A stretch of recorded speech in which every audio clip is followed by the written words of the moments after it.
अगले 2 घंटों में मैं आपको भारत की गुलामी से लेके गणतंत्र होने की कहानी सुनाऊंगा।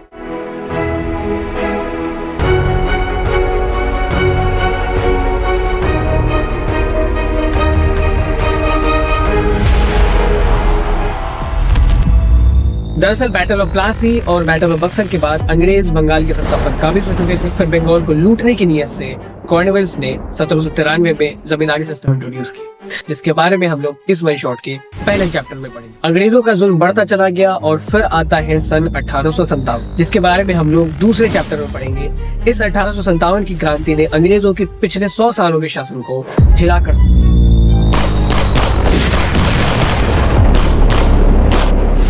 पूरा का पूरा नॉर्थ इंडिया बगावत पे उतर आया और अवध में तो हाल ये था कि वहाँ के शाही रसोइये और कवैयों ने भी तलवार जैसे तैसे अंग्रेजों ने 1857 की क्रांति को दबाया। फिर चैन की सांस लेने ही वाले थे कि साउथ अफ्रीका से एक बैरिस्टर आते हैं जिसने भारत के भविष्य की धारा को बदल के रखा। इस साधारण से दिखने वाले पतले दुबले बैरिस्टर ने बिना किसी हथियार के अंग्रेजों को घुटनों में ला खड़ा किया। फिर 1947 में हम आजाद हुए, लेकिन पार्टीशन के दर्द के साथ। और इस वन शॉट के चौथे चैप्टर में हम देखेंगे कि कैसे अगले 2.5 सालों की कड़ी मेहनत के बाद हमारा संविधान तैयार हुआ।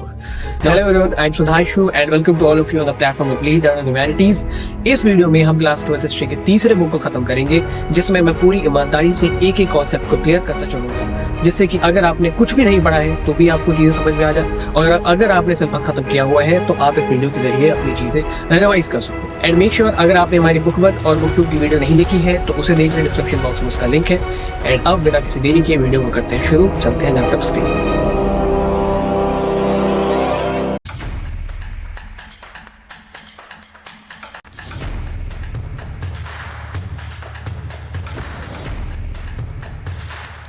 सुराव शुरू करते हैं chapter 9 colonialism and country side से। सबसे पहले आपको ये समझना होगा इस चैप्टर में जमींदारी सिस्टम के बारे में। पहले फेज में जमींदारी सिस्टम देखेंगे और इस चैप्टर के दूसरे पार्ट में रईतवाड़ी सिस्टम, जो कि बॉम्बे दक्कन के इलाकों में लगाया गया था, उसके बारे में समझेंगे। तो ये हमारा फ्लो चार्ट है, आप इसका इस्तेमाल कर सकते हैं। अगर परमानेंट सेटलमेंट के बारे में 8 मार्क कराया तो इसमें आप बताएंगे वाई नीडेड, मतलब क्या काउजेस थे बेसिकली इसको लॉन्च करने के पीछे। तो काउजेस ये था, हमने इंट्रोडक्शन में भी आपको बताया था कि जब बंगाल इनके कब्जे में आ गया, बंगाल बहुत फर्टाइल लैंड है, वहाँ पे सोने की चिड़िया अगर भारत कही जाती है तो भारत की सोने की चिड़िया बंगाल को समझे आप। तो यहाँ पे एग्रीकल्चरल आउटपुट बढ़ाना था, क्योंकि एग्रीकल्चरल आउटपुट बढ़ाने से ही कंपनी की रेवेन्यू में इजाफा होगा, ठीक है। और एक मसला और भी था, बंगाल में फर्टिलिटी रहते हुए भी बार बार अकाल आते थे, तो इसको भी रोकना था। और रेवेन्यू बढ़ाने के लिए आपको इन्वेस्टमेंट को इनकरेज करना पड़ेगा। तो जो किसान है रैयत, उनके पास हाथों में उतना पैसा नहीं है, तो इन्होंने सोचा कि एक इंटरमीडिएरी पकड़ते हैं जिसको हम एक सेट ऑफ गांव दे देंगे, 1500 गांव दे देंगे, और वो उसका जमींदार बन जाएगा। वो क्या करेगा, उस पूरे गांव की खेती को मॉनिटर करेगा हमारे बिहाफ पे, और जब लैंड रेवेन्यू कलेक्शन का काम आएगा तो वो हमारे बिहाफ पे कलेक्ट भी करेगा, कुछ पोर्शन अपने पास रखेगा और कुछ पोर्शन हमें दे देगा। So that was basically the role of zamindar. इसीलिए इस परमानेंट सेटलमेंट सिस्टम को हम लोग जमींदारी प्रथा भी कहते हैं, ठीक है। सो अगर बात करें फीचर्स की, तो it was introduced by Lord Cornwallis in 1793, आप याद रखेंगे। इसको जमींदारी सिस्टम भी कहते हैं क्योंकि इंटरमीडिएरी के तौर पे जमींदार इसमें इन्वॉल्व थे। परमानेंट ओनरशिप दी गई जमींदारों को। ये कहा गया कि आप लोग तब तक इसके मालिक हैं जब तक आप अपने पेमेंट में डिफॉल्ट नहीं करते हैं, तब तक। रेवेन्यू डिमांड जो है वो फिक्स रखा गया और कंसिस्टेंट रखा गया। जमींदारों को कहा गया कि हम एक ही रेवेन्यू डिमांड रखेंगे और इसमें कभी बदलाव नहीं करेंगे। और इस वजह से जो है उन्होंने रेवेन्यू डिमांड बहुत हाई रख दिया। उन्होंने ये एंटिसिपेट किया था कि धीरे धीरे तो एग्रीकल्चरल प्रोडक्शन बढ़ेगा ही, तो अगर हम अभी रेवेन्यू डिमांड फॉर सपोज कि आज से 25 साल 40 साल पहले मैंने कोई कमरा खरीदा, ठीक है, और उस टाइम में किराया लगता था 200 रुपये, ठीक है। तो अगर मैं ये कह देता कि आपसे हमेशा मैं 200 रुपये किराया ही लूंगा, तो आज की डेट में 200 की क्या ही वैल्यू है। तो अगर मुझे उस टाइम में प्रॉफिट देखना है तो मैं आज के डेट के हिसाब से किराया लूंगा ना। तो आज की डेट के हिसाब से उस रूम का रेंट बनता है, वो बनता है मान लेते हैं 17,000 रुपये। तो सोचिए उस जमाने में, जिस जमाने में 200 रुपये में एक कमरा मिलता था, वहाँ पे 17,000 रुपये कितना कॉस्टली होगा। लेकिन जमींदारों ने एक्सेप्ट किया क्योंकि उनको परमानेंट ओनरशिप मिल रही थी। वो इसके कॉस्ट नहीं जान रहे थे, परिणाम नहीं एंटिसिपेट कर रहे थे। So revenue demand was fixed very high, और कहा गया कि आप अगर फेल करेंगे तो आपकी जमींदारों का हम लोग कॉन्फिस्केशन कर लेंगे, उनको कब्जे में ले लेंगे, ठीक है। और जमींदारों को जब इन्होंने अथॉरिटी दी तो अथॉरिटी छीन भी ली, जमीनों की रिस्पॉन्सिबिलिटी दी, तुम रेवेन्यू कलेक्ट करोगे। बट उनकी जो पुरानी अथॉरिटी थी वो उन ट्रूप्स रखते थे, ट्रूप्स छीन लिए उसे बंगाल के। ये चीज़ सेम चीज़ तालुकदारों के साथ करते हैं अवध में। उसके बाद वो कचहरी लगाते थे जहाँ पे डिस्प्यूट्स वगैरह निपटाते थे, वो हटा दिया, वो राइट हटा दिया। कस्टम ड्यूटीज कलेक्ट करने का इनको अधिकार था, वो भी हटा दिया। तो जमींदार की पूरी अथॉरिटी अब कर्टेल कर दी गई। जमींदार एक तरीके से पपेट बन गया है ईस्ट इंडिया कंपनी का। वो केवल और केवल रेवेन्यू कलेक्टर है और कुछ भी नहीं है। और ये जो है वो जमींदारी सिस्टम की हायरार्की थी। सबसे पहले कंपनी, मतलब ईस्ट इंडिया कंपनी, उसके बाद जमींदार एंड उसके बाद रैयत। रैयत पैसा देते थे जमींदारों को और जमींदार जो है फिर कंपनी को आगे पैसा फॉरवर्ड करते थे। This was all about the permanent settlement system. अब हम लोग अगले स्लाइड में देखेंगे कि ये जो परमानेंट सेटलमेंट सिस्टम था, इसमें आखिर जमींदार इतना फेल क्यों हो रहे थे अपने पेमेंट पे। इससे रिलेटेड बहुत 3 मार्कर आते हैं और 8 मार्कर में भी ये मिला के पूछा जाता है। तो बहुत सारे रीजन से सबसे पहला रीजन था कि भाई रेवेन्यू डिमांड बहुत हाई सेट रखा गया था और ये बहुत रिजिड भी था। रिजिड से मेरा सेंस ये है कि 2 टाइप की लैंड होती है, एक तो फर्टाइल लैंड होती है और एक होती है बैरन लैंड, जहाँ पे खेती बहुत मुश्किल से होती है। दोनों ही इलाके में सेम रेवेन्यू रेट था, यानी कि 1 लाख रुपए अगर इनको देना है टैक्स के तौर पे तो बंजर जमीन वाले को भी 1 लाख रुपए देने थे। तो ये जो रिजिडिटी थी, इस कारण से बहुत सारे जमींदार जिनके हिस्से में बैरन लैंड आया था वो बेचारे पेमेंट में डिफॉल्ट करते थे। इसके बाद 1790s का दौर आया जब एग्रीकल्चरल प्रोडक्ट्स यानी कि जो अनाज वगैरह होते हैं इनके प्राइसेस बहुत कम हो गए इकोनॉमिक फ्लक्चुएशन के कारण। और इस वजह से भी जो है अगर आप आपके प्राइसेस ही कम है तो आप कितना भी प्रोडक्शन कर लो आप तो मीट कर नहीं पाओगे डिमांड को। तो एक कारण ये भी था और एक कारण था जमींदारों का पावरलेस होना। जमींदार अब पावरलेस हो चुके थे। रैयत पहले जमींदारों से डरते थे क्योंकि इनके पास अपनी सेना होती थी, ये कचहरी वगैरह लगाते थे, एक धौंस था, भौकाल था। अब तो कुछ भी नहीं है। तो रैयत जानबूझ के भी पेमेंट डिले करते थे और ये ज्यादातर जोटेदारों के इन्फ्लुएंस में करते थे, जिनके बारे में हम अगले स्लाइड में पढ़ेंगे।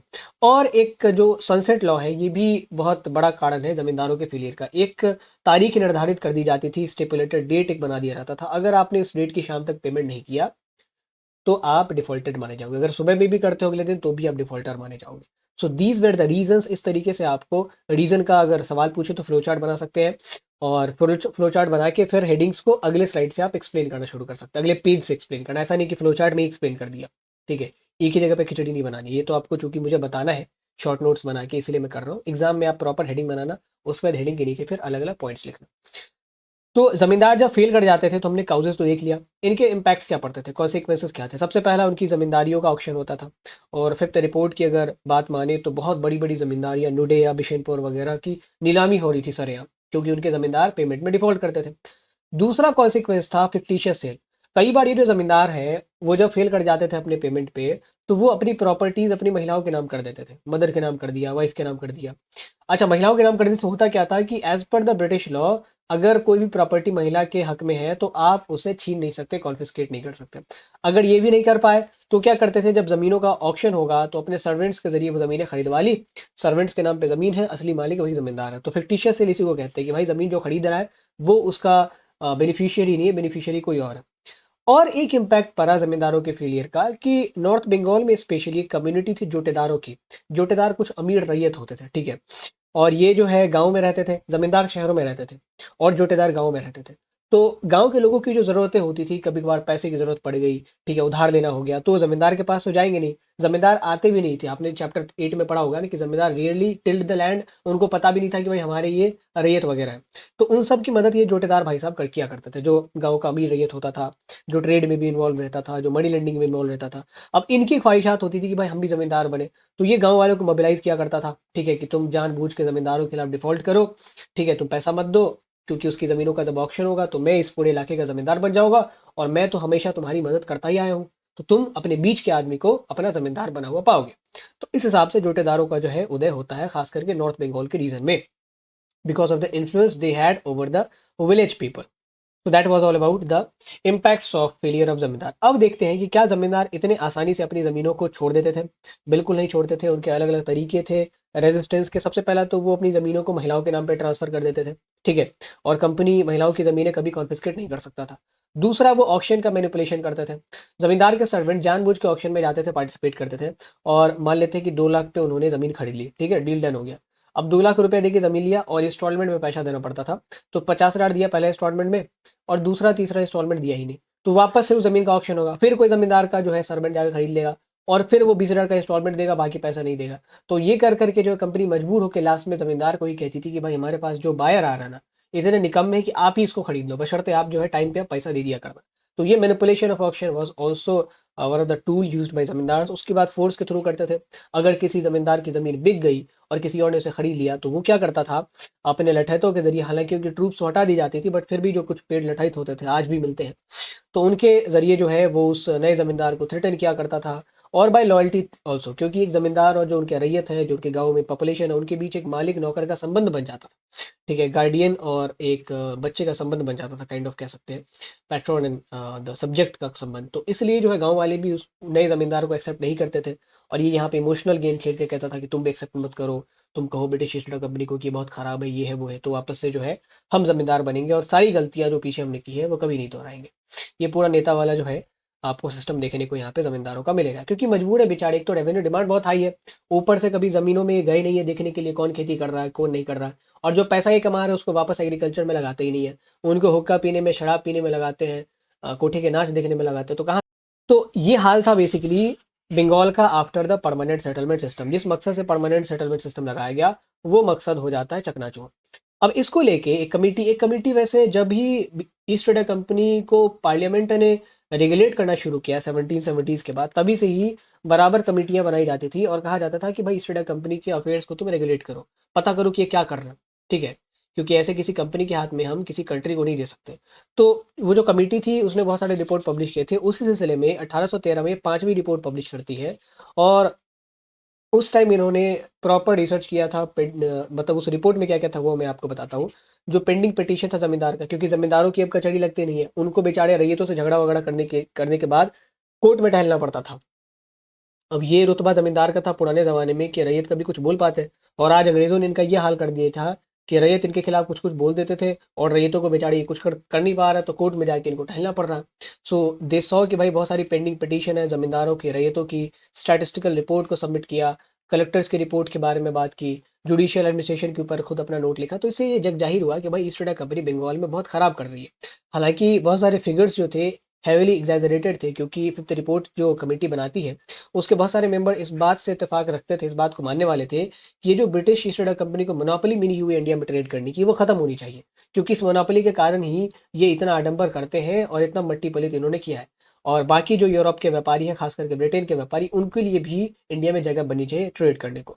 सो इसीलिए जो है जिन्होंने जानबूझ के क्रिटिसाइज किया, कुछ तो खुद भी ब्रिटिश ईस्ट इंडिया कंपनी की गलतियां थी, लेकिन बाकी इन्होंने जानबूझ के क्रिटिसाइज किया। इसका इम्पैक्ट ये पड़ता है जब ये पार्लियामेंट में सबमिट हुआ, बहुत भारी डिबेट हुआ, एंड अल्टीमेटली 1813 में that ended in the end of monopoly in India. India में अब ईस्ट इंडिया कंपनी की मोनोपोली नहीं रहेगी। हालांकि स्टेट उसी को पैट्रोनेज देती है टिल 1857 रिवोल्ट, लेकिन अब बाकी के भी ट्रेडर्स आके, यूरोप के, ब्रिटेन के ट्रेडर्स आके अपना व्यापार कर सकते थे, ट्रेड कर सकते थे। So that was basically in the fifth report. अब आगे बढ़ते हैं हम लोग। हमने ये तो देख लिया भाई बंगाल की जमींदारी। अब बंगाल से थोड़ा सा और आगे जाते हैं, पीछे पीछे यानी कि पश्चिम की तरफ, और आते हैं झारखंड उड़ीसा के इलाके में। यहाँ पे पड़ता है हमारा छोटा नागपुर का पठार, उसमें एक राजमहल की पहाड़ियाँ हैं।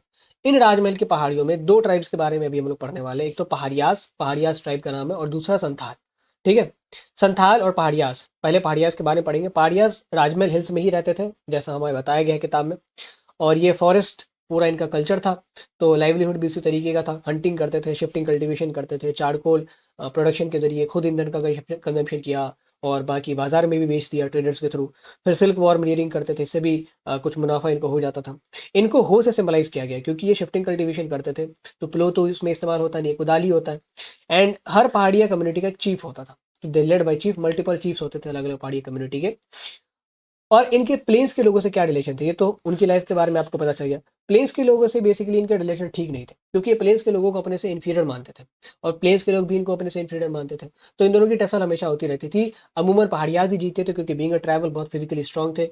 तो ऐसा करते थे, कभी किसी साहूकार के यहाँ रेड कर दिया और उनसे सारे पैसे ले लिए। स्कार्सिटी के ज़माने में जमींदारों को धाक दिखा के रंगदारी वसूल लिया।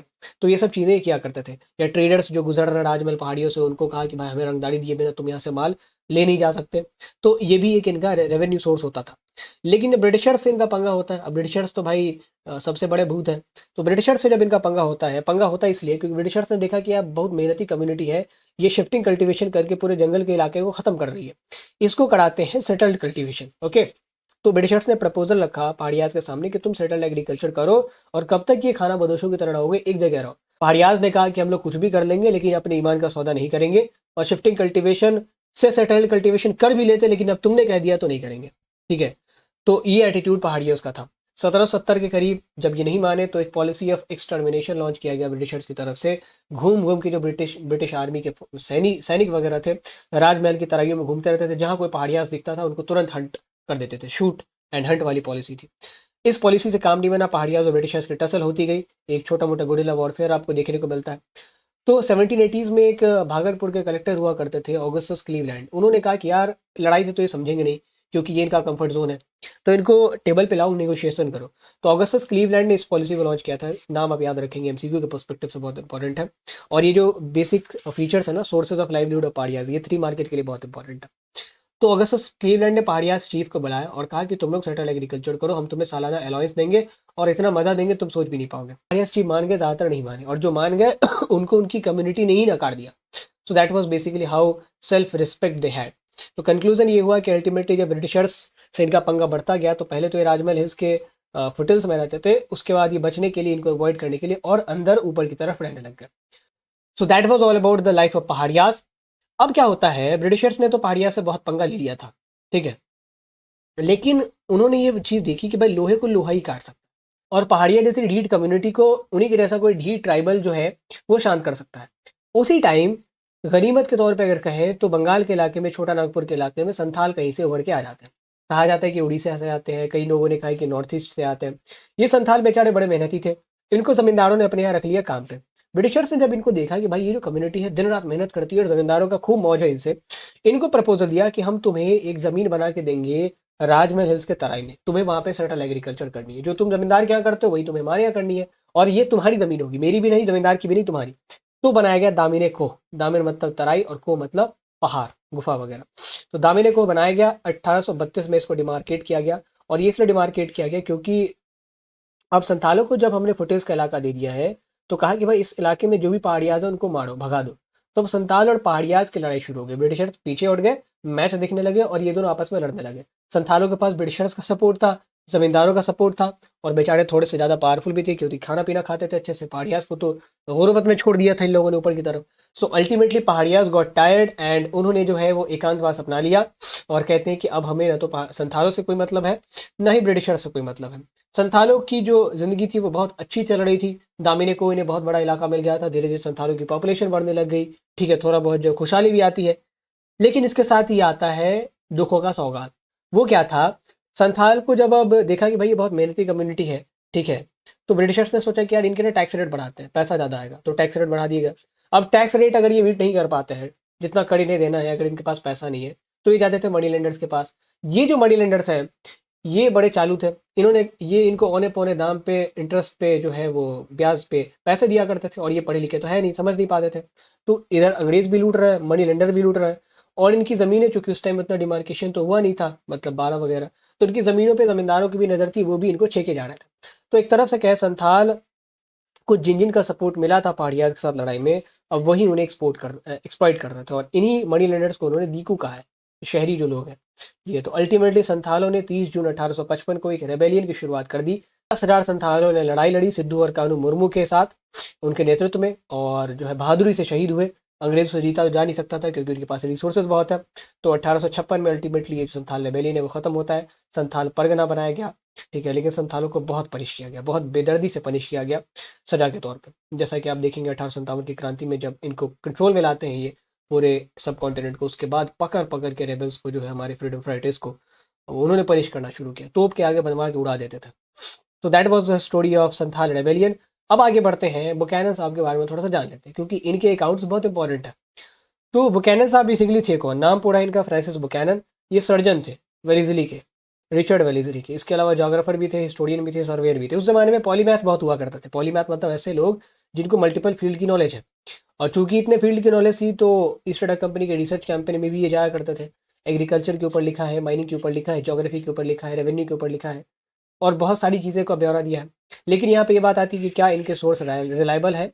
इनके सोर्स डिस्क्रिप्टिव बहुत है, इन्फॉर्मेशन बहुत है, बट रिलायबल नहीं हो सकते क्योंकि ये जो है ईस्ट इंडिया कंपनी के एम्प्लॉय थे, और इसीलिए इनके जो भी ऑब्जर्वेशंस रहे होंगे they might have been inspired by the colonial interest.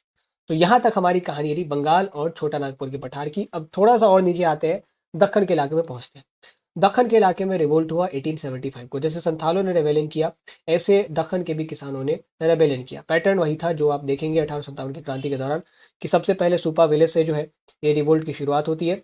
इन्होंने ब्रिटिशर्स को अटैक नहीं किया, उन्होंने जो वहाँ के दुकानदार थे, जो मनी लेंडर साहूकार वगैरह थे, उनको अटैक किया, उनके अकाउंट बुक्स जला दिए, उनके डेट बॉन्ड्स जला दिए। और इनके ये 3 कारण थे, इस रिवोल्ट के पीछे ये 3 कारण, जिनको एक-एक करके हम लोग पढ़ेंगे। रईतवाड़ी सेटलमेंट, कैसे इसने इन किसानों को मजबूर किया इतना एग्रेसिव होने के लिए।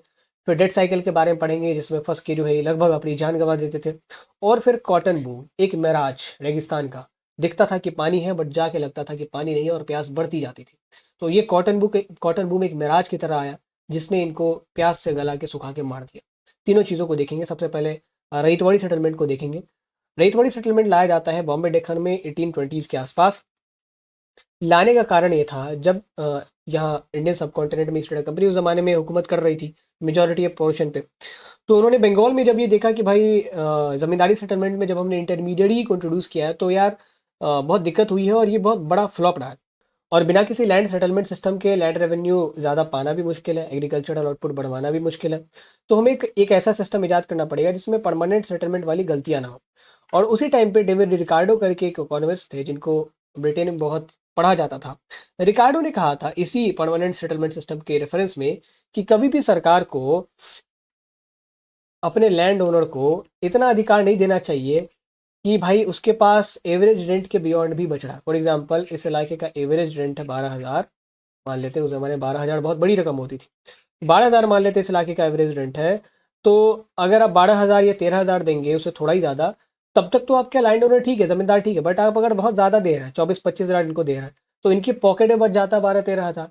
तो इसका ये आप अगर सोचें कि इन्वेस्टमेंट करेंगे वापस से खेती में, ये नहीं होने वाला है। ये पैसा डायरेक्ट उनके लग्जरी पे खर्च होगा, उनके ऐशो आराम पे खर्च होगा। तो डेविड रिकार्डो ने कहा कि जो एवरेज रेंट है, हमेशा वही शेयर आपके लैंड ओनर को मिलना चाहिए, लैंडलॉर्ड्स को मिलना चाहिए। तो इसीलिए रईतवाड़ी सेटलमेंट में डिसाइड किया गया कि हमने जो बहुत लंबा हाई रेवेन्यू डिमांड रखा था वो नहीं रखेंगे, बराबर असेसमेंट करते रहेंगे और अलग ज़मीन के हिसाब से अलग टाइप के अलग टाइप का जो है रेवेन्यू डिमांड रखेंगे। So these were the feature. सबसे पहले तो मिडल मैन कोई नहीं होगा, सीधे रैयत हमसे आके हमें पैसा दे पाएंगे। दूसरा, वेरिएबल रेवेन्यू सिस्टम, बंजर ज़मीन पे अलग लगाएंगे, लैंड के कैटेगरी के हिसाब से जो है रेवेन्यू डिमांड लगाएंगे। और कोई परमानेंट डिमांड नहीं होगी, ठीक है। बार बार हर एक 10-20-30 सालों पे रीअसेस करेंगे और उसके बाद वापस से लैंड रेवेन्यू डिमांड सेट करेंगे। सो that was the ryotwari settlement system. अब इस रैयतवाड़ी सेटलमेंट सिस्टम के कारण क्यों किसान डेट साइकिल में फंस जाता था, उसे देखेंगे, क्योंकि कहानी यही है। कहानी बेसिकली ये है कि जब ये रैयतवाड़ी सेटलमेंट लगाया गया, असेसमेंट तो की गई, बट फिर भी बहुत हाई रेवेन्यू डिमांड था। अब चूंकि कोई मिडल मैन नहीं है, जिससे कि रैयत जाके जमींदारों को कह ले कि सरकार बस इस साल का लगाना माफ करा दीजिए, अगले साल तो हम देख लेंगे, ऐसा कोई भी नहीं है। उनको खुद ही मैनेज करना है सब कुछ। और उस समय अनफॉर्चुनेटली 1830s के आसपास एग्रीकल्चरल प्रोडक्ट के जो प्राइसेस थे वो बहुत गिरने लग गए, और लगातार अकाल आ रहे थे, इससे लोगों की मृत्यु हो रही थी, तो मैन पावर भी कम था, तो प्रोडक्शन होगा कैसे ज़्यादा। तो अब टैक्स रेट भी हमें भरना है, प्रोडक्शन भी नहीं हो रहा है, तो उन डिमांड्स को मीट करने के लिए इनको लोन लेना पड़ता था, क्योंकि एग्रीकल्चरल इनकम कुछ हो नहीं रही है, मैन पावर भी नहीं है कि एफिशिएंसी बढ़ा सके। तो अल्टीमेटली उनको लोन लेना पड़ता था मनी लेंडर से, और वो इतना लोन लिए जाते थे कि और चुका तो पाते नहीं थे, क्योंकि इनकम सोर्स है कहाँ पे। तो ऐसे करके एक डेट साइकिल फॉर्म हो गया। पहले इन्होंने लोन लिया टैक्स रेट भरने के लिए, फिर दूसरे से लोन लिया उस लोन को चुकाने के लिए, फिर तीसरे से लोन लिया उस लोन को चुकाने के लिए। अल्टीमेटली ये किराए कर्ज पे ही जिंदा रहता था। हालत ये हो गई थी कि they became dependent on the money lenders even for their daily house hold expenses. Daily house hold expenses के लिए भी इनको साहूकारों के पास जाके गिड़गिड़ाना पड़ता था, तब जाके वो जो है कुछ अपनी जेब ढीली करते थे। So that is basically how the debt cycle was formed. ये डेट साइकिल ऐसा ही चल रहा था कि एक मेराज आता है। मेराज आता है अमेरिका की तरफ से। बेसिकली बैकग्राउंड थोड़ा सा जान लेते हैं कॉटन बूम का, क्योंकि इसने बहुत त्रास दी कि इंडिया के बॉम्बे डेक्कन के इलाके में। 1860s के दशकों तक जो है America was the largest exporter of cotton to Europe, खास करके ब्रिटेन। 75% जो ब्रिटेन का कॉटन रिक्वायरमेंट था वो अमेरिका से आता था, तो अमेरिका पे डिपेंडेंसी बहुत ज़्यादा थी। तो ब्रिटेन के जो मिल ओनर्स थे, उन्होंने एक मैनचेस्टर कॉटन कंपनी फाउंड की। इसका मकसद ये था कि भाई अमेरिका से जो इतना कॉटन हम लोग मंगाते हैं, कभी कताल अगर कोई जियो पॉलिटिकल इशू ऐसा हुआ और अमेरिका ने हमें कॉटन देने से मना कर दिया, तो हमारे पास ऑल्टरनेटिव्स होने चाहिए। तो इस कंपनी का काम ये था, आप नाम याद रखेंगे, मैनचेस्टर कॉटन कंपनी, कि ये पूरे वर्ल्ड में जहाँ जहाँ पे कॉटन की खेती की जा सकती है उन साइट्स को मैप करे, सेलेक्ट करे और वहाँ पे थोड़ा थोड़ा इन्वेस्टमेंट करना शुरू करे, ताकि जो है एक ऑल्टरनेटिव तैयार हो सके, बैकअप तैयार हो सके अमेरिका का। बहरहाल ये बैकअप तैयार हो पाता उसके ठीक उस उतना समय मिला ही नहीं। 1859 में एक कंपनी फॉर्म हुई और 1861 में यूएसए में सिविल वॉर शुरू हो गया। सिविल वॉर शुरू होना मतलब अब कॉटन बिल्कुल भी एक्सपोर्ट में नहीं जा रहा था। 75% से सीधे 3% की निर्यात होने लगी। अब इंडिया एक बहुत अच्छा कॉटन का पोटेंशियल एक्सपोर्टर दिखा। हमने चैप्टर 8 में बात की थी कि दक्कन के इलाके में कॉटन बहुत ज़्यादा उपजता था। तो इन्होंने क्या किया, दक्कन के जो साहूकार हैं, ब्रिटेन के मैन्युफैक्चरर्स ने दक्कन के साहूकारों को बुलाया, कहा कि हम तुम्हें भर भर के पैसा देंगे, तुम बदले में रैयतों को भर भर के पैसा दो और कॉटन की ही खेती करवाओ। रैयतों को किस चीज़ की कमी थी? पैसे की कमी थी। जब उनको क्रेडिट मिलना शुरू हुआ, पैसा मिलना शुरू हुआ, लोन मिलना शुरू हुआ, और अब तो वो देख रहे थे कि मनी लेंडर हमसे बिना पूछे ही हमसे पैसा दे रहा। पहले हाथ जोड़ना पड़ता था, अब वो हाथ जोड़ के पैसा दे रहा है। तो जब इतना क्रेडिट जो है वो पानी की तरह बह रहा था, पैसा पानी की तरह बह रहा था, तो सब लोग जो है कॉटन के प्रोडक्शन में साथ हो लिए। सबको लगा कि भाई इसी में फायदा है। अचानक से 1865 में सिविल वॉर खत्म हो जाता है। अब्राहम लिंकन एंट्री मारी और इसको पूरी तरीके से स्टेबलाइज किया। ब्रिटेन ने कहा कि हमारा पुराना दोस्त है यूएसए, उसी से हम लोग कॉटन मंगवाएंगे। अब इंडिया के अचानक जितने भी मनी लेंडर थे, इन सबको क्रेडिट की सप्लाई बंद होगी, पैसा आना बंद हो गया। अब ये रैयतों की गर्दन पकड़ने लगे कि भाई तुम्हें हमने जो भी पैसा दिया है वो सब पैसा वापस करो। अब मरता क्या ना करता, जो रैयत था वो इस सिचुएशन में फंस गया कि काटो तो खून नहीं। सबसे पहले कि उस ज़माने में क्या हुआ, जब ये कॉटन बूम आया था, तो उसी ज़माने में ब्रिटिश ईस्ट इंडिया कंपनी ने वापस से लैंड का रीअसेसमेंट करवाया। उन्होंने देखा कि भाई यहाँ के किसान बहुत अमीर है, तो उसी ज़माने में रेवेन्यू डिमांड भी बढ़ा दिया। किसानों को लगा कि ठीक है, ये भी कर लेंगे, कोई मसला नहीं है। लेकिन जब ये कॉटन बूम खत्म होता है, एक तो डिमांड बहुत ज़्यादा है, ऊपर से मनी लेंडर ने हमें कॉटन बूम के वक्त बहुत कर्ज दिया है, पीछे भी बहुत कर्ज था, और इस डिमांड को पूरे करने के लिए भी तो फिर कर्ज लेना पड़ेगा। सो अब जो है मनी लेंडर इनको चूसने लगे, एक्सप्लॉइट करने लगे। सबसे पहले तो उन्होंने प्रिंसिपल ऑफ फेयर इंटरेस्ट का कॉन्सेप्ट वायलेट किया। इसका मतलब ये होता है कि आप अगर 1000 रुपये का लोन देते हैं तो आपका प्रॉपर इंटरेस्ट, जो जितने भी दिन का इंटरेस्ट हो, वो कभी 1000 रुपये से एक्सीड नहीं करना चाहिए। लेकिन यहाँ तो आलम ये था कि आदमी 100 रुपये का लोन ले रहा है और चुका रहा है 2100 रुपये, 2000 का इंटरेस्ट चुका रहा है साथ में। ठीक है, तो अल्टीमेटली इंटरेस्ट चुकाएंगे कैसे, लोन चुकाएंगे कैसे? तो रही तो अपनी ज़मीनें बेचनी पड़ती थी, कार्ड्स बेचने पड़ते थे, ताकि ये लोन जो है वापस हो पाए। और यहीं से शुरू हुआ डीड्स ऑफ हायर इशू होना। डीड्स ऑफ हायर एक डॉक्यूमेंट बनता था। होता क्या है, रईतों ने अपनी ज़मीनें बेच दी है, बुलक कार्ड वगैरह बेच दिए, तो खाएंगे कहाँ से, करेंगे क्या? तो ये चूंकि इन्होंने साहूकारों को ही बेची है, तो साहूकारों से अपनी ही ज़मीन और अपना ही जो बैल का जोड़ा है, हल है, रेंट पे लेके काम किया करते थे। सो इस तरीके की हालात रैयतों की हो गई थी। तो ये हालत जब अंग्रेज़ों ने देखा, तो 1859 में एक लिमिटेशन लॉ पास किया गया। हालांकि कॉटन बूम आने से बहुत पहले लिमिटेशन लॉ लगा था, और कारण ये था कि अंग्रेज़ों ने ये देखा था कि भाई ये जो इंटरेस्ट एक्युमुलेशन है वो तो हुआ ही जा रहा है, रुक ही नहीं रहा है। तो उन्होंने एक कानून लाया कि वो कहते हैं कि अब तुम जो भी लोन देते हो ना, उस पे इंटरेस्ट तुम केवल 3 साल तक वसूल पाओगे, इसके आगे तुम इंटरेस्ट नहीं वसूल पाओगे। जब भी देगा 20 साल बाद, 30 साल बाद, तो principal plus that 3 years of interest ये देके किसान और ये तो अपना पीछा छुड़ा सकता है तुमसे। साहूकार बहुत हरामी थे, चालाक थे। ये क्या करते थे, फॉर एग्जाम्पल 100 रुपये का लोन दिया, ठीक है, और 3 साल बाद इंटरेस्ट हो गया 30 रुपया। तो अब क्या करते थे ये, ऐसा दिखाते थे कि हमने लोन राइट ऑफ कर दिया है, और अब एक नया लोन उसी आदमी को इशू किया है 130 रुपये का, 100 + 30, और फिर 3 साल के लिए चलेगा। फिर मान लेते हैं 210 रुपया हो गया टोटल, 80 रुपया इसका इंटरेस्ट और 210 रुपया हो गया टोटल। तो फिर 210 पे अगले 3 साल के लिए ब्याज का इकट्ठा करेंगे। तो ये बहुत हरामी थे, और कभी कभी तो ऐसा करते थे कि जब किसी की रैयत ने या किसी किसान ने पैसा दे दिया है, लोन की रीपेमेंट कर दी है, तो उसे राइट ऑफ भी नहीं करते थे। और उनको पढ़ना लिखना तो आता नहीं था, तो वो समझ नहीं पाते थे बेचारे, गड़ी बढ़िया। तो इसी वजह से जो है ये रिवोल्ट होता है। और आप देखेंगे कि प्राइमरीली साहूकारों को टारगेट किया गया, और टारगेट किया गया मनी लेंडर्स को, शॉपकीपर्स को, जिनके अकाउंट बुक्स होते थे, जिनके क्रेडिट बॉन्ड्स होते थे, वो सब जला दिए गए कि कोई हमारे पास एविडेंस ना रहे, ठीक है, कि हमने इनसे लोन लिया था। क्योंकि मेजर जो झगड़ा था वो ब्रिटिशर्स से नहीं था, इनसे था। इसीलिए जब डेक्कन रॉयट कमीशन बनाया गया इस रॉयट पे स्टडी करके रिपोर्ट पब्लिश करने के लिए, तो इन्होंने 1878 में अपनी रिपोर्ट पब्लिश की थी। उसमें कहा था कि इसमें ब्रिटिश एडमिनिस्ट्रेशन का कोई कसूर नहीं है, इसमें कसूर है मनी लेंडर्स का और साहूकारों का, जो बेसिकली इतने ब्याज पे लोन देते थे, और इन्होंने रैयतों को कहीं का नहीं छोड़ा। तो that's all in this chapter. Hope कि आपको ये जो चैप्टर 9 है पूरी तरीके से समझ में आ गया होगा। अब आगे बढ़ते हैं चैप्टर 10 की तरफ, जिसमें हम लोग 1857 की क्रांति को देखेंगे। मेक श्योर अगर आपने चैप्टर 9 खत्म कर लिया है, let me know in the comment box. नाम अपना लिखिए एंड लिखिए फिनिश चैप्टर 9, ठीक है। एंड इसके अलावा अगर आपको लेक्चर पसंद आ रहा है, शॉर्ट नोट्स चाहिए, डाउनलोड द ऐप, वहाँ पे आप जाके लॉगिन साइन अप करें, फिर फ्री मटेरियल सेक्शन में आपको ये सारी चीज़ें मिल जाएंगी। So now moving towards the chapter 10, rebels and Raj. अब इस वीडियो में आगे बढ़ते हैं, चैप्टर 10 को देखते हैं, जिसमें हमें पढ़ना है 1857 की क्रांति के बारे में। तो इस क्रांति के बारे में छोटा सा मैं बैकग्राउंड आपको बता दूं कि 10 मई 1857 को ये शुरू होता है। बेसिकली होता क्या है ना, ये जो र्यूमर था गाय और सुअर की चर्बियों की जो कोटिंग है उसको कार्ट्रिज में मिला दिया गया है, और वो जो इनफील्ड राइफल थी उसकी कार्ट्रिज दांत से ही खोली जा सकती थी, हाथ से नहीं खोली जा सकती थी। तो ये र्यूमर ऐसा नहीं कि मेरठ के सिपाही म्यूटिनी में ही फैली, थ्रू आउट द सिपाही म्यूटिनी ये र्यूमर चल रहा था। और मंगल पांडे ने इसकी शुरुआत की थी, इस बगावत करके एक मूवी भी बनी है, शायद आमिर खान उसमें एक्टर है। तो लेकिन सिपाही म्यूटिनी जो मेरठ में हुई ना, दैट वाज अनएक्सपेक्टेड, और वहां से जो है एक बिगुल बजा दिया गया कि अब हम ऑफिशियली बगावत कर दे रहे हैं। इससे पहले चंद लोगों ने इंडिविजुअली बगावत की थी, बट ये कलेक्टिव म्यूटिनी थी।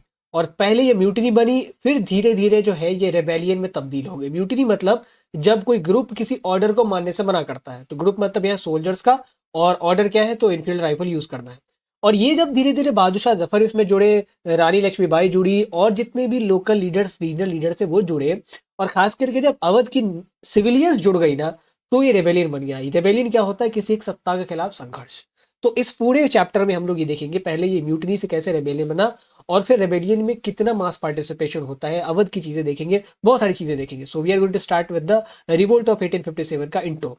शुरुआत होती है 10 मई 1857 की। सिपाहीज ने जो थे मेरठ के, म्यूटिनी कर दी, और सिपाही का 2 दस्ता पहुंच गया लाल किला 11 मई को। ठीक है, 11 मई को पहुंच गया। रमजान का महीना चल रहा था उस टाइम में, बहादुर शाह जफर सहरी का वक्त हो चुका था, तो सहरी करके नमाज पढ़ने जा ही रहे थे।